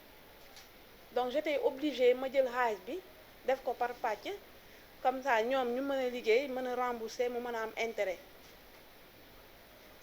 léegi xam naa ne dina am problème parce que man li ma leen di expliquer souvent ñoom duñ ko mën a comprendre léegi man damay laaj ndax mën naa am possibilité pour GIE bu nekk man sama propre GIE mu am kenn koo xamante ne si yéen je sais pas kan la mën a doon koo xamante ne war na leen a mën a dajale expliquer leen carrément GIE nan la war a fonctionner ak xaalis bi ñuy financer pour lan la parce que ñoom dañu jàpp ne xaalis bi pour ñoom la quoi pour ñu jox leen ko pour ñu def si lu leen neex léegi bu fekkee ne mën na am possibilité damay laajte rek ñu dajale leen comme ñu dajale GIE bu nekk benn représentant si yéen soit mairie bi wala je sais pas association yi ñu mën leen a expliquer comment ça se passe bu fekkee ne loolu mën naa nekk parce que man su fekkee damay joxe sama explication duñ mën a comprendre sama explication. même ñun ah non président non mais même su ma waxee sax ils vont pas comprendre duñu comprendre dañu naan rek man sama bëgg-bëgg laa wax léegi man difficulté boobu laa am ak sama GIE. même man voilà je pense que GIE yëpp am nañ difficulté boobu loolu daal laa bëggoon a wax di ñaan bu fekkee ne mën naa am possibilité benn représentant si yéen bu leen mën a réunir ñu mën leen a expliquer comment ça se passe. maa ngi leen di nuyu yéen ñëpp di rafetlu vraiment teewaay bi di nuyu suñu partenaires yi ak ñi nga xamante ne monsieur Ndong mi nga xamante ne moom moo ñu may ñu fekkee lii di formation bi bon li ma bëggoon wax ci loolu mooy difficulté yi du dara parce que ñëpp xam nañ ne jigéenu Ngor vraiment ay jàmbaar lañ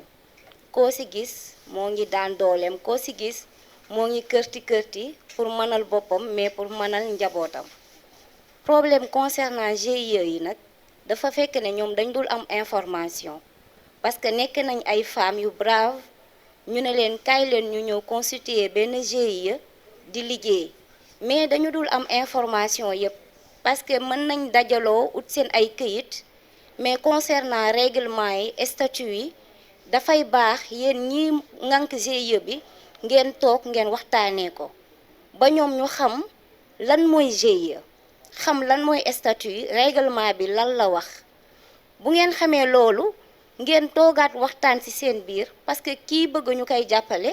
war na moom tamit teg ne lii kat ci laa bëgg ñu jàppale ma mooy seen ay projet yooyu mooy waral bu ñu leen financé yéen déjà am ngeen seen ay projet ngeen mën ko nekk à l'applique pour man problème bi yëpp manque de communication la jëm ci GIE yi parce que ñoom bëgg nañu liggéey bëgg nañ ku leen jàppale mais dañ dul am information loolooy waral suñu amee ay financement ñu yaakaar ne dañ ko war a séddoo wala dañu war a def leneen pour man daal problème bi du leen lu dul manque de communication ak formation bi te loolu war nañ ci gën a jàppale femmes yi ndax ñenn ñi du dara du yaafus mais seen njàng àggul fenn fi donc dafay baax GIE ku nekk mooy ñëw bokk ñoom ñi fa nekk ñëpp ñu xamal leen expliquer leen dinañu permettre ñu éviter problème yooyu merci. comme maa ngi ko doon traduire moom tamit elle a bien pris note bon li ñu fi wax yëpp tamit yéen a ngi dañoo mujje moom problème bi yëpp ñu ngi ko indi ci financement loolu moom boo fi wootee ndaje jigéen lépp dañ koy tënk ci financement alors que du financement dañ leen di wax mooy teslaay mooy fin bi c'est le bout de la chaîne balaa ngay finance am na lu jiitu te je crois que projet bi li ko indi mooy préparer lii jiitu mooy lan ñii nga xamante ne amuñu kayit ñu wutal leen kayit formaliser leen bu ñu leen formaliser ñi am kayit tamit xayrul ñu ànd xool boo naka la ñuy liggéeyee entrepreneuriat mooy lan tegal leen base yi ku bëgg entreprendre fan nga war a naka nga war a doxalee lan mooy naka fan nga war a jaar naka la ñu wan leen ko naka ngay gérer boo amee buñ la joxee financement boo nekkee sa activité naka nga koy liggéeyee naka nga war a def pour fructifier je crois que loolu mooy objectif projet bi bu loolu mokkee nag ba nga ko nekk xam li nga bëgg nga am capacité nga xam ne yow fi mu nekk nii ku la jox di nga dem boobu nag après ñuy soog a indi financement fii yàgg nañ fi dégg financement de ku nekk te encore dañuy xeeb liggéey Ngor moom dañuy xeeb liggéey jigéen ñi koo na ci tey jii kaay nga teg sa boutique wala nga ñëw defar beñe jaay dañ koy xeeb pour yow loolu ça ne rapporte rien te alors que am na ñoo xamante ne demal fii Tëngéej am na benn femme si jaay beñe la nekkoon commencé léegi elle a son entreprise fu nekk lay livrer beñe je crois que peut-être xam nga ko bon j'ai tur bi laa fàtte mais da ngay commencé lu ndaw mu màgg jur mais li ngay xeeb nii ëllëg moo la mun a indil lu baree bare mais fii nag Ngor nag ku nekk da ngay toog rek ne man de on doit me donner des millions je vais dem Dubaï dem lii def sama kii balaa ngaa viser haut vise petit d'abord te fii loolu mooy suñu problème buñ fi ne tey jii ñëw leen ñu former leen ci saponification ngeen dem commencer am na sax ñu bari ñu def formation mais dañ toog peut-être xeeb nañu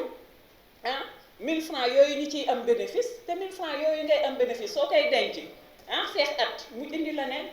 donc il faut que ñun ñu départir de loolu nañu nangu tàmbalee ci zéro bu ñu tàmbalee ci zéro ñu xool feex ay at nan la ñu jural suñu toogee at doxul bougé wu ñu xam ne bon li mënul dem mais bëgguñu tàmbali ci dara ba pare bëgg am ay millions bëgg am nekk ñu koy waxee entrepreneur bu mag a mag a mag mënul sotti revenons sur nos réalités ku nekk nga xoolaat sa bopp xool lan nga war a mën a liggéey loo xamante ne di nga ci gis sa bopp nga tàmbali ci te bañ ko xeeb ba pare jàppate ba bañ a bàyyi ñii ngeen di gis ñii yëpp ñuy grande femme yi ngay xam ne modèle des champions leaders dañu am jaar-jaar ku amul jaar-jaar mënoo xëy rek ne bëre rek nekk ci kaw il faut nga am jaar-jaar ak lu mu mënta doon ak lépp looy liggéey foog nga am ci jaar-jaar booy tàmbali doo xam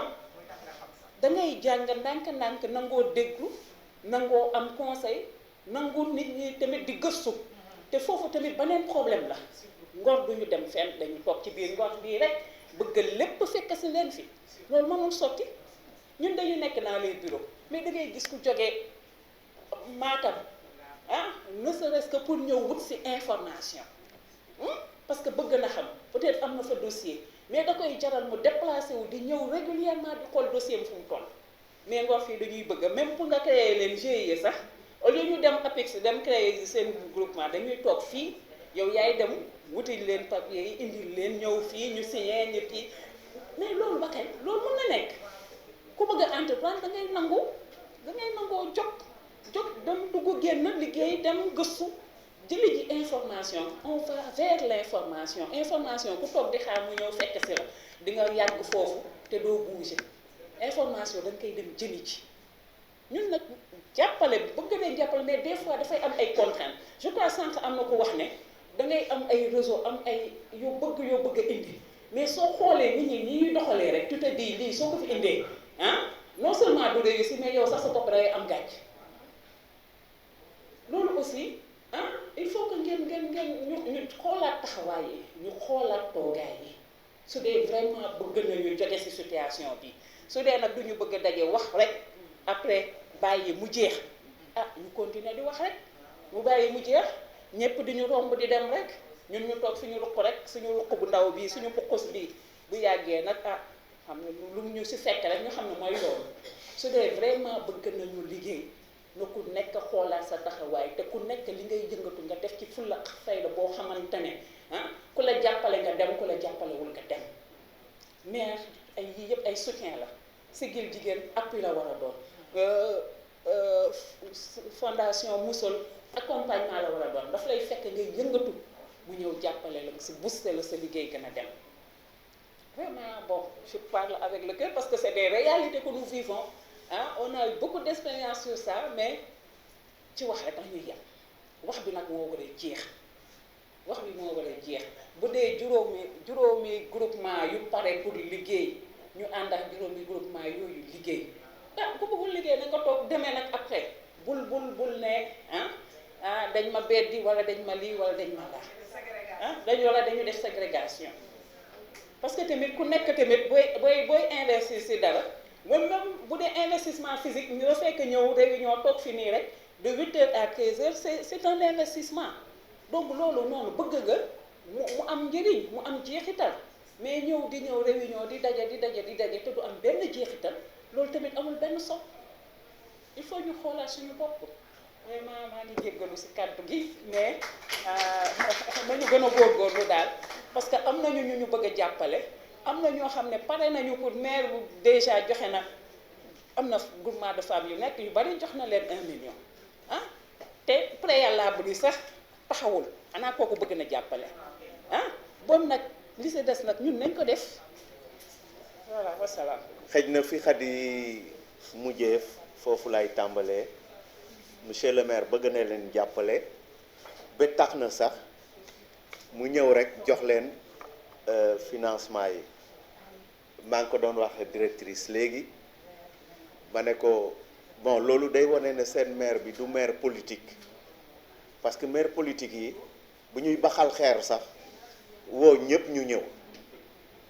alors que lu day nii joxe financement nag groupement bu nekk dañ la waroon wax ne ñëwal ak sa 30 personnes wala 25 personnes yéen ñëpp ngeen ñëw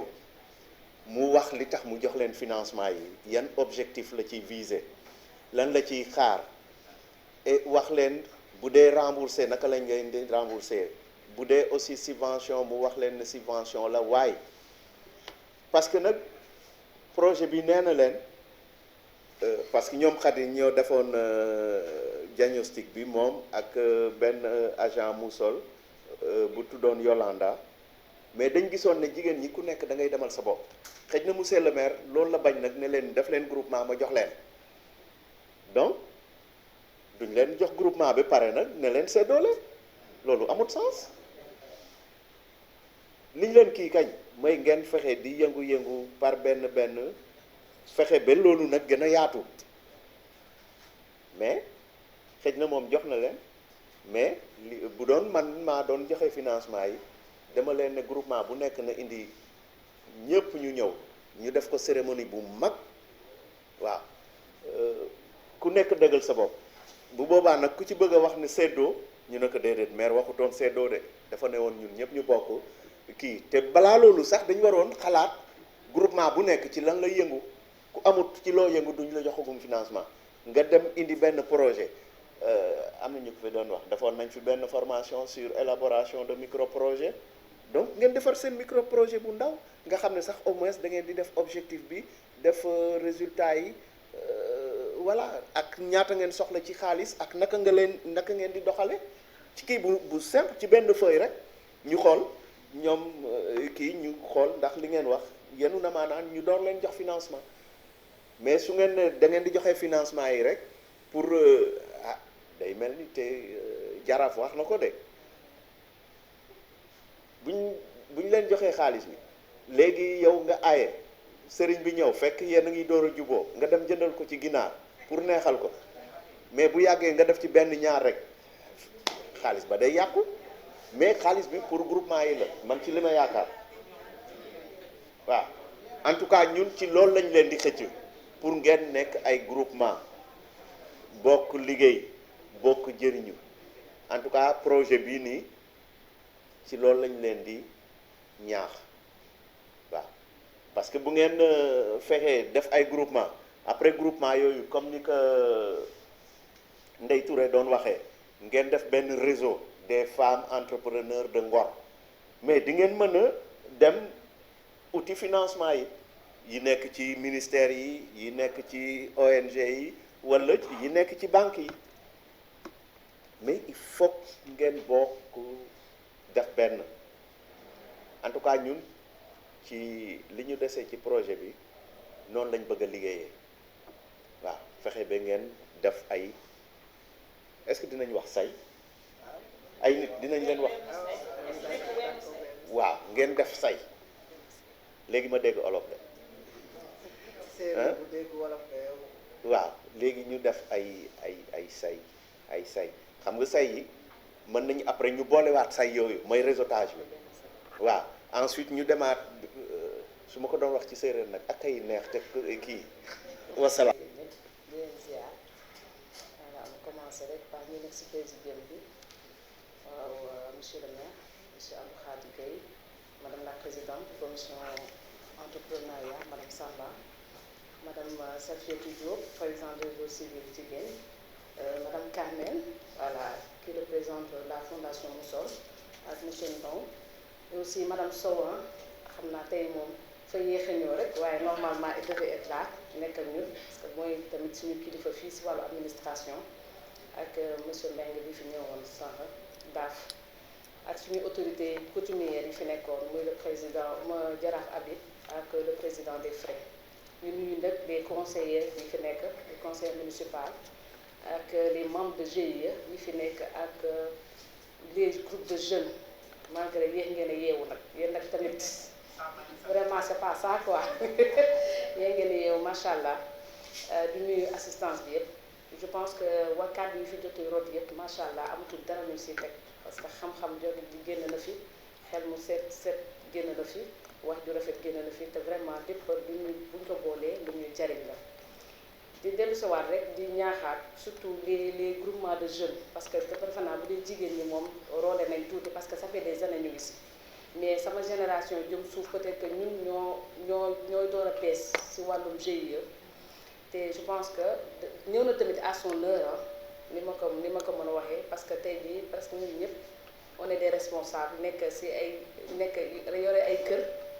ba pare war a yore njaboot gi di leen jiital si lépp li ñuy def di leen accompagner si loolu nag laay dellu si waat rek parce que je pense que comme damay reprendre rek tuuti fii u lay daanelee sànq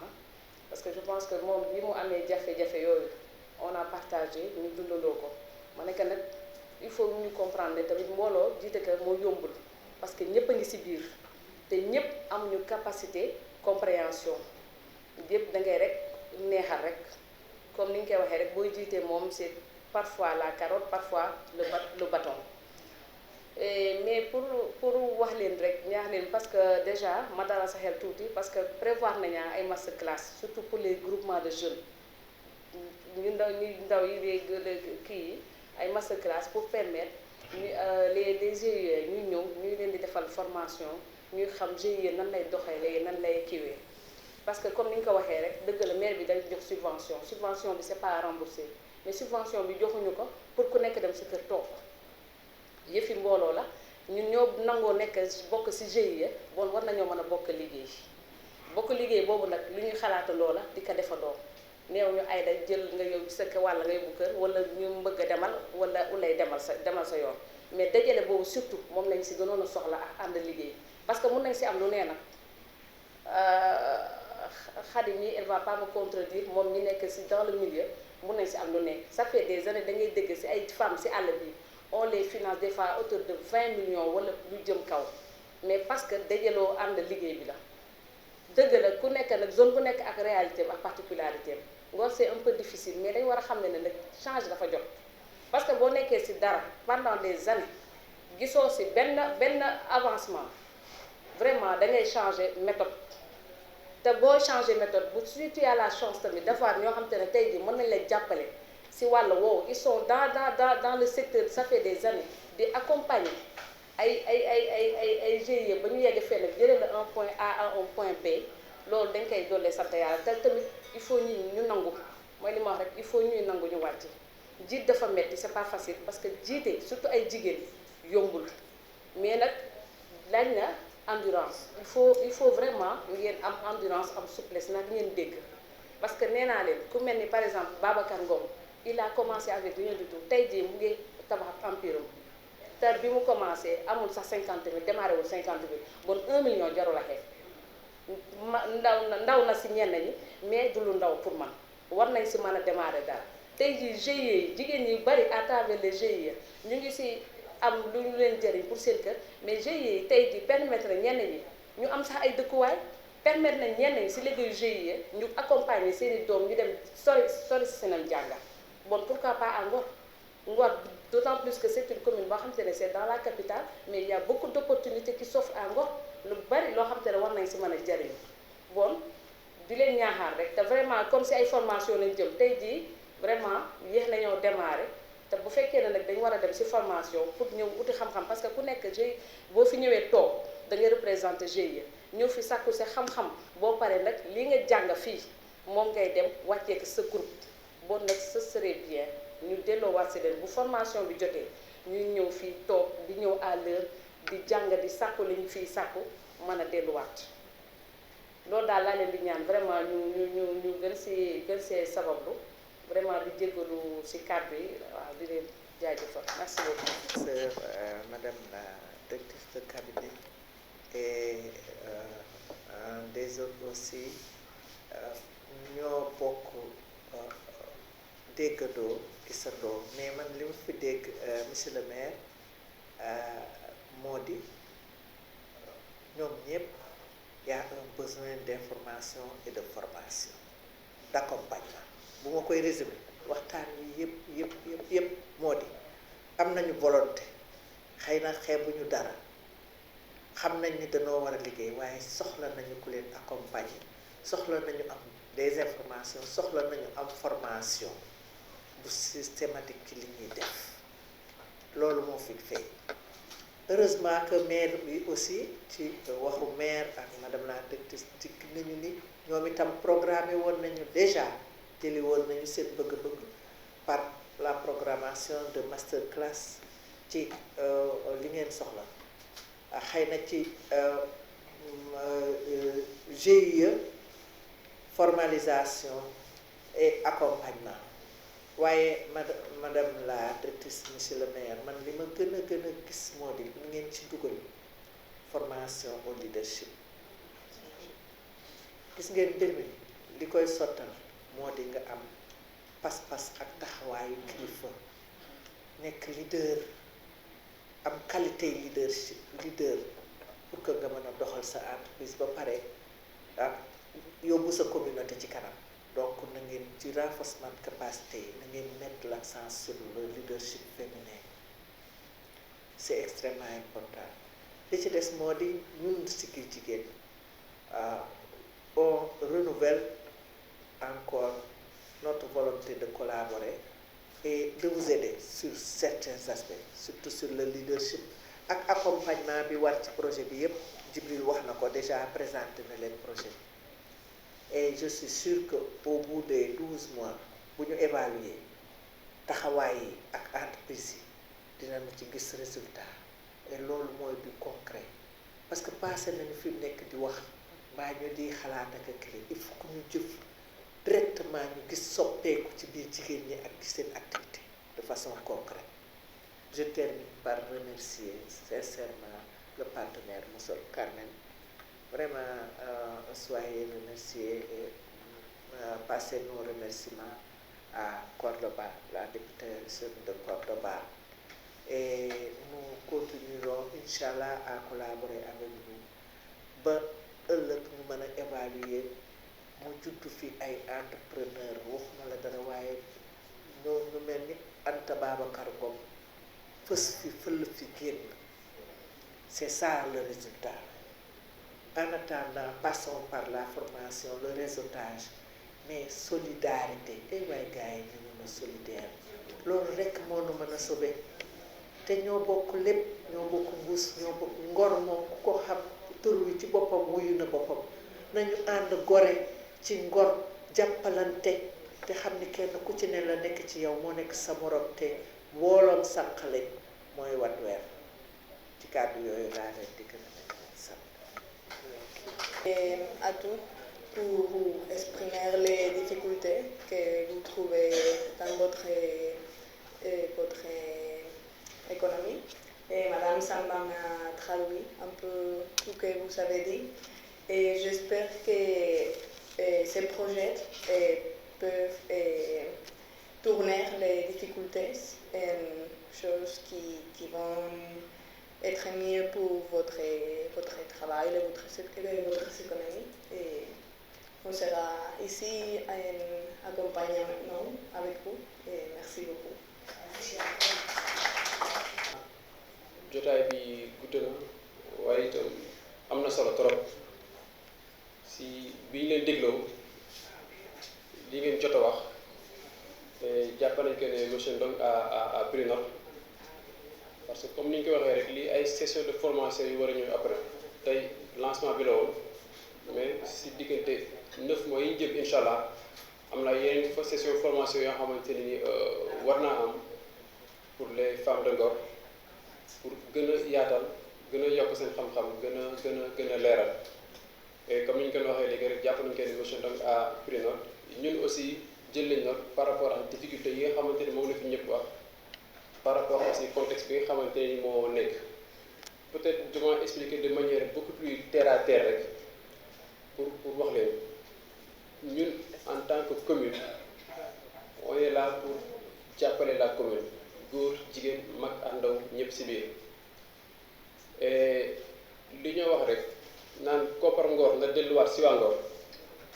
tey ba ñoo jox ab GIE di ñëw fekk ci GIE Kër Massar di ko financé wala ab GIE Wakaam di ko financé non non bépp GIE ba ñu jox financement rek ci Ngor la yem te de Ngor de manière générale daa am benn perception ba ñu am ci moo financement peut-être dañ jàpp que ne bañ ne financement la rek am dañ la may la yaa ko moom demal def ci dara neex benn instant xaw naa ndiru loolu mais de manière beaucoup plus professionnelle financement daa fekk que ne nit ki am na activité bu mu bëgg a def peut-être amul ressources nécessaires yi nga xamante ne moo li war comme kooku jaadu na si li nga xamante ne moom la ñëpp bokk mu nekk àll dëkk bi mu dem sàkku si ñu jàppale ko léegi maintenant ki nga xamante ne moom lañ ko dénk moom mu xam ndax dafa kaa may wala dafa kaa lebal pour mu dem defee activité am soit dana rembourser mais avec l'actuelle équipe municipale avec le maire moom gis-gis bi mu yor li ñuy joxe say financement yëpp daanaka dañ ko maye bien que ne amoon nañ yeneen i option si ginnaaw pour ci jël ay financement yi nga xamante ne nii doon na dépasse ay montants yi 50 millions mais comme li ñu wax rek nit du am métitu boppam nga di ko defal traitement métit ak noppa déedéet parce que bi ñu toogee waxtaan ak nit ñi seet nañ que ne peut-être li leen doon gën a moolu ñu jox leen te comme que dañ leen a jox te ay GIE la te xam ab GIE xam ne baal defar ab GIE ci say statut dinaa définir say objectif dinaa man dama yëngatu si lii ak lii loolu daa nekk si statut yu GIE la kon jàpp nañ que ne képp ku yor ab GIE rek xam naa li nga war a def boole si la dernière fois ñu doon joxe ay financement yaakaar naa jotaay boobu man maa ko présidé woon fii nii à la veille de l'événement oote nañ fi bénéficiaires yëpp ñu waxtaan ak ñoom wax leen que ne li leen jox gaa dañ leen ko may mais nekkul laa xamante ne terme yi dem utiliser sax moom la mooy la wax teel rek naru teel rek seetloo ka si nekk dem non non li ñu jàppoon moo la que ne dañ leen ko jox peut-être GIE am nañ ay projet am na lu ñu bëgg liggéey nañ utiliser financement boobu dem liggéey si bañ pare du ñu rembourser dara nañ jël parce que peut-être ça leur permettrait may leen benn marge boo xamante ne nii bu yëf yi sottiwul sax du nekk xaalis nañ perte et ñun gis-gis boobu noonu la ñu amoon te xam doxalin nag mairie nekkul rek ne le maire moo la toog xool nit ñi mu àndoon oo kaka neex nekk kaay am naa fi enveloppe 200 000 wala enveloppe 300 000 wala nit mu neexal nga dem seeti le maire nekk dama soxlaa mu yëkkati enveloppe jox la ça marche pas comme ça administrativement dina am ay contraintes mais ndax gën a yomb si ñun rek ba nit ñi booloo ñun politique boobu lañ jël organisation boobu lañ jël une organisation professionnelle et administrative yaakaar naa kes nekk xam na ay tabaski bi moo demee ni mu daan demee ak léegi avant yaakaar naa dañ daan oote kes nekk ñu jox enveloppe mais léegi système lañ koy dina jot ay messages yoo xamante ne nii waa perception municipale ñoo leen kaa envoyé kon loolu am na si la mu jaar la óor ak la leer nekk ko ni rek nit ñoo toog tànn ñu neex njëriñ am leen bien que ne jël nañu ay nit mais li nga leen jox du ñoo kaa séddale ñi xamante ne ñoo yor koppar dëkk bi ñoo kaa dem séddale ko directement mu jaar si ay anam ak ay base leer noonu lañ kaa defee si financement yi parce que tam koppar bi nga xamante ne ñu ngi ko destiné au sport mënuñu kaa jël joxe ko ay financement pour ay activités économiques bokkul détournement d'objectif la parce que xam fonctionnement commune chaque at rek dinaa def sa ay projet budgétaire xam sa budget xam te ne lii yaa ngi ko jagleel lii yaa ngi ko jagleel lii at mi am na laa xamante ne ñu ngi ko jagleel ay financement mënuñoo jël di koppar bi nga xamante ne moom lañ jagleel ji peut-être olympique Ngor dañu kaa jox ab GIE mën la nekk am na loo xamante ne spécialement ñu ngi ko jagleel GIE yi si cadre boobu am na loo xamante ne peut-être social la donc yëf yi noonu laa demee peut-être ñu bari dañu jàpp que ne ok mairie bi def na budget bi ne ne 4 milliards rek lii war na see mën a lekk ji 300 millions non du demee noonu peut-être ñu bari loolu lañ xam moo tax dañu jàpp que ne jaadu na benn instant aussi ñu toog waxtaan ak ñoom expliquer leen budget commune lan la doxalinu commune lan la ak koppar commune bi nga xamante ne moo géré c'est pas que ne Mame Gueye moo la le maire moo ko géré rek mën naa toog xool tey kaka neexal kaka neexul mën a dem laa jox wala du ma la jox man te demee noonu te administrativement képp ko yor ay papier administratif yoo xamante ne c'est au niveau de la commune de Ngor alal yi xamante ne moo nekk si commune de Ngor yow si laa bokk à 100% mérité naa ko comme ni ko juddu dëkk bi mérité keneen bu jigéen Tamba ñoo dëkk fi 10 ans am certificat de résidence noo ko la si bokk yu ñëpp ñoo ne si képp yam administration rek moo demee noonu te ñun doogu lañ bëgg nit ñi gën kaa comprendre tey doon na yomb trop ba fekkoon que ne ay financement kese la man mi am na ma projet ba xamante ne kama si financé woon 5 millions fi mu toll ma jël am na ma ko mais malheureusement mënuma see bénéficier wu donc peut-être ba ma dugal ma këyit ak GIE ñu gis sama tur dinañ ne maire bi mën la jox boppam donc loolu da xaw a la dem pour wàll leen rek ba dégg que ne loolu kese la man ma dem déposer mooy document ñu jox ma financement ma bàyyi mairie fii dem liggéey toog parce que lii itam métti na trop donc li ñu jàpp moo la que ñii ñoo war a jox liggéey ji nekkee seen ay activité toog si kër yi yomb na trop peut-être du neex mais baa nekkee si li nga nekk rek di leen diminuer comme à titre d'exemple man récemment maa ngi jóge Maroc am kenn ka xamante ne jox na ma 250 000 mu jëndee ko say abbaye mu jëndee ko si 37 pièces yoo xamante ne bu ko jaayee benn ba nekkat am na si bénéfice 5 000 francs te si 250 000 yaakaar naa jëndal na ko si 37 pièces jëndal ko si fayal ko si transport pour mu ñëw fii nii Sénégal après moom je me dis ma ne kon ku jënd 200 pièces rek nga am si bénéfice bu nekk benn pièce 5 000 ça te fait 1 million de bénéfice te GIE ba si nekk am na 1 million fu ñu toll donc am na ñoo xamante ne peut-être seen financement yi leen jox dem nañ déposer si ab banque après defaat prêt jël 5 millions wala dara ngir see def liggéey ba yaatu donc nit ñi foogu lañ leen a xoolee foogu lañ leen a xaaree si xalaat yi mel noonu lañu xaaree nit mais pas ñu jox la 1 million rek ñu dem séddale ka nekk 20 000 40 000 2 3 jours bu jeex donc côté boobu la ñoo owee nit ñi donc jàpp nañ que li ngeen fi jot a wax si ay difficultés mënul war a ñàkk ñu andi terme yooyu rek te aussi ñu ngi ooyee mois de février si mois de mars aussi am na yeneen financement yoo xamante ne prévoir nañ ko nekk na mois boo xamante ne ñu ngi ko jagleel à la femme si mois de mars bi incha allah am na yeneen financement yoo war a ñëwaat pour la femme donc ñi nañ organisé wu man pas plus tard que démb rek am na benn GIE ba xamante ne bopp ñun jàppale nañ leen si di madame la maire doon wax léegi rek ñu leen doon jàppale pour ñu am ab seen kayit GIE ñoom démbal seen bos génn tey baa génnee fii si biti am na ka nga xamante ne mi ngi toog di ma xaar parce que le mel noonu la maa doyee maa ngi ko war a defar document yoo xamante ne ñoom dañoo dem déposer ab GIE ak ab association donc nit ñi ngi comprendre ñu ngay jëm a formaliser wu taxaw foofu la gën a mën a jàppale le maire pour mu xam koppar dëkk bi fan la kaa def parce que tey jël benn 1 million jox ko Fabrice kese après mais baa ko joxee 20 personnes yoo xamante ne ñu bokk jàpp nañ que ne njariñ bi foofu laa gën a fees foofu laa appee solo donc pour expliquer rek si cadre boobu lañu yaakaar nit ñi te yéen itam yaakaar naa ay membres GIE la ay président de GIE ñoo fi nekk information bi comme ni ko Ouleye doon ñaanee sax dañ jàpp que ne peut-être ni waroon gën a gaaw ñu wax ak personne morale yi ñoom ñoo war a nekk ay relais par rapport ak ñi nga xamante ne ni ñoom lañ nekkal mais aussi y a une certaine difficulté peut-être Ouleye ak ñi ma bokkal boo waxee dañ kaa xaw a ñàkkal fayda parce que yam nañ ka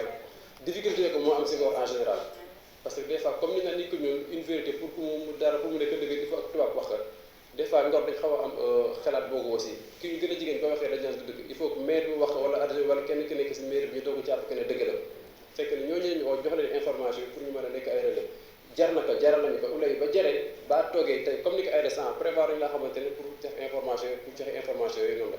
jàpp gën ñu bëgg mais ba taxul aussi am nañ yeneen mécanisme yoo xamante ne mën nañ kaa def pour jéem a jaarale l'information parce que on est là pour ça aussi donc yaakaar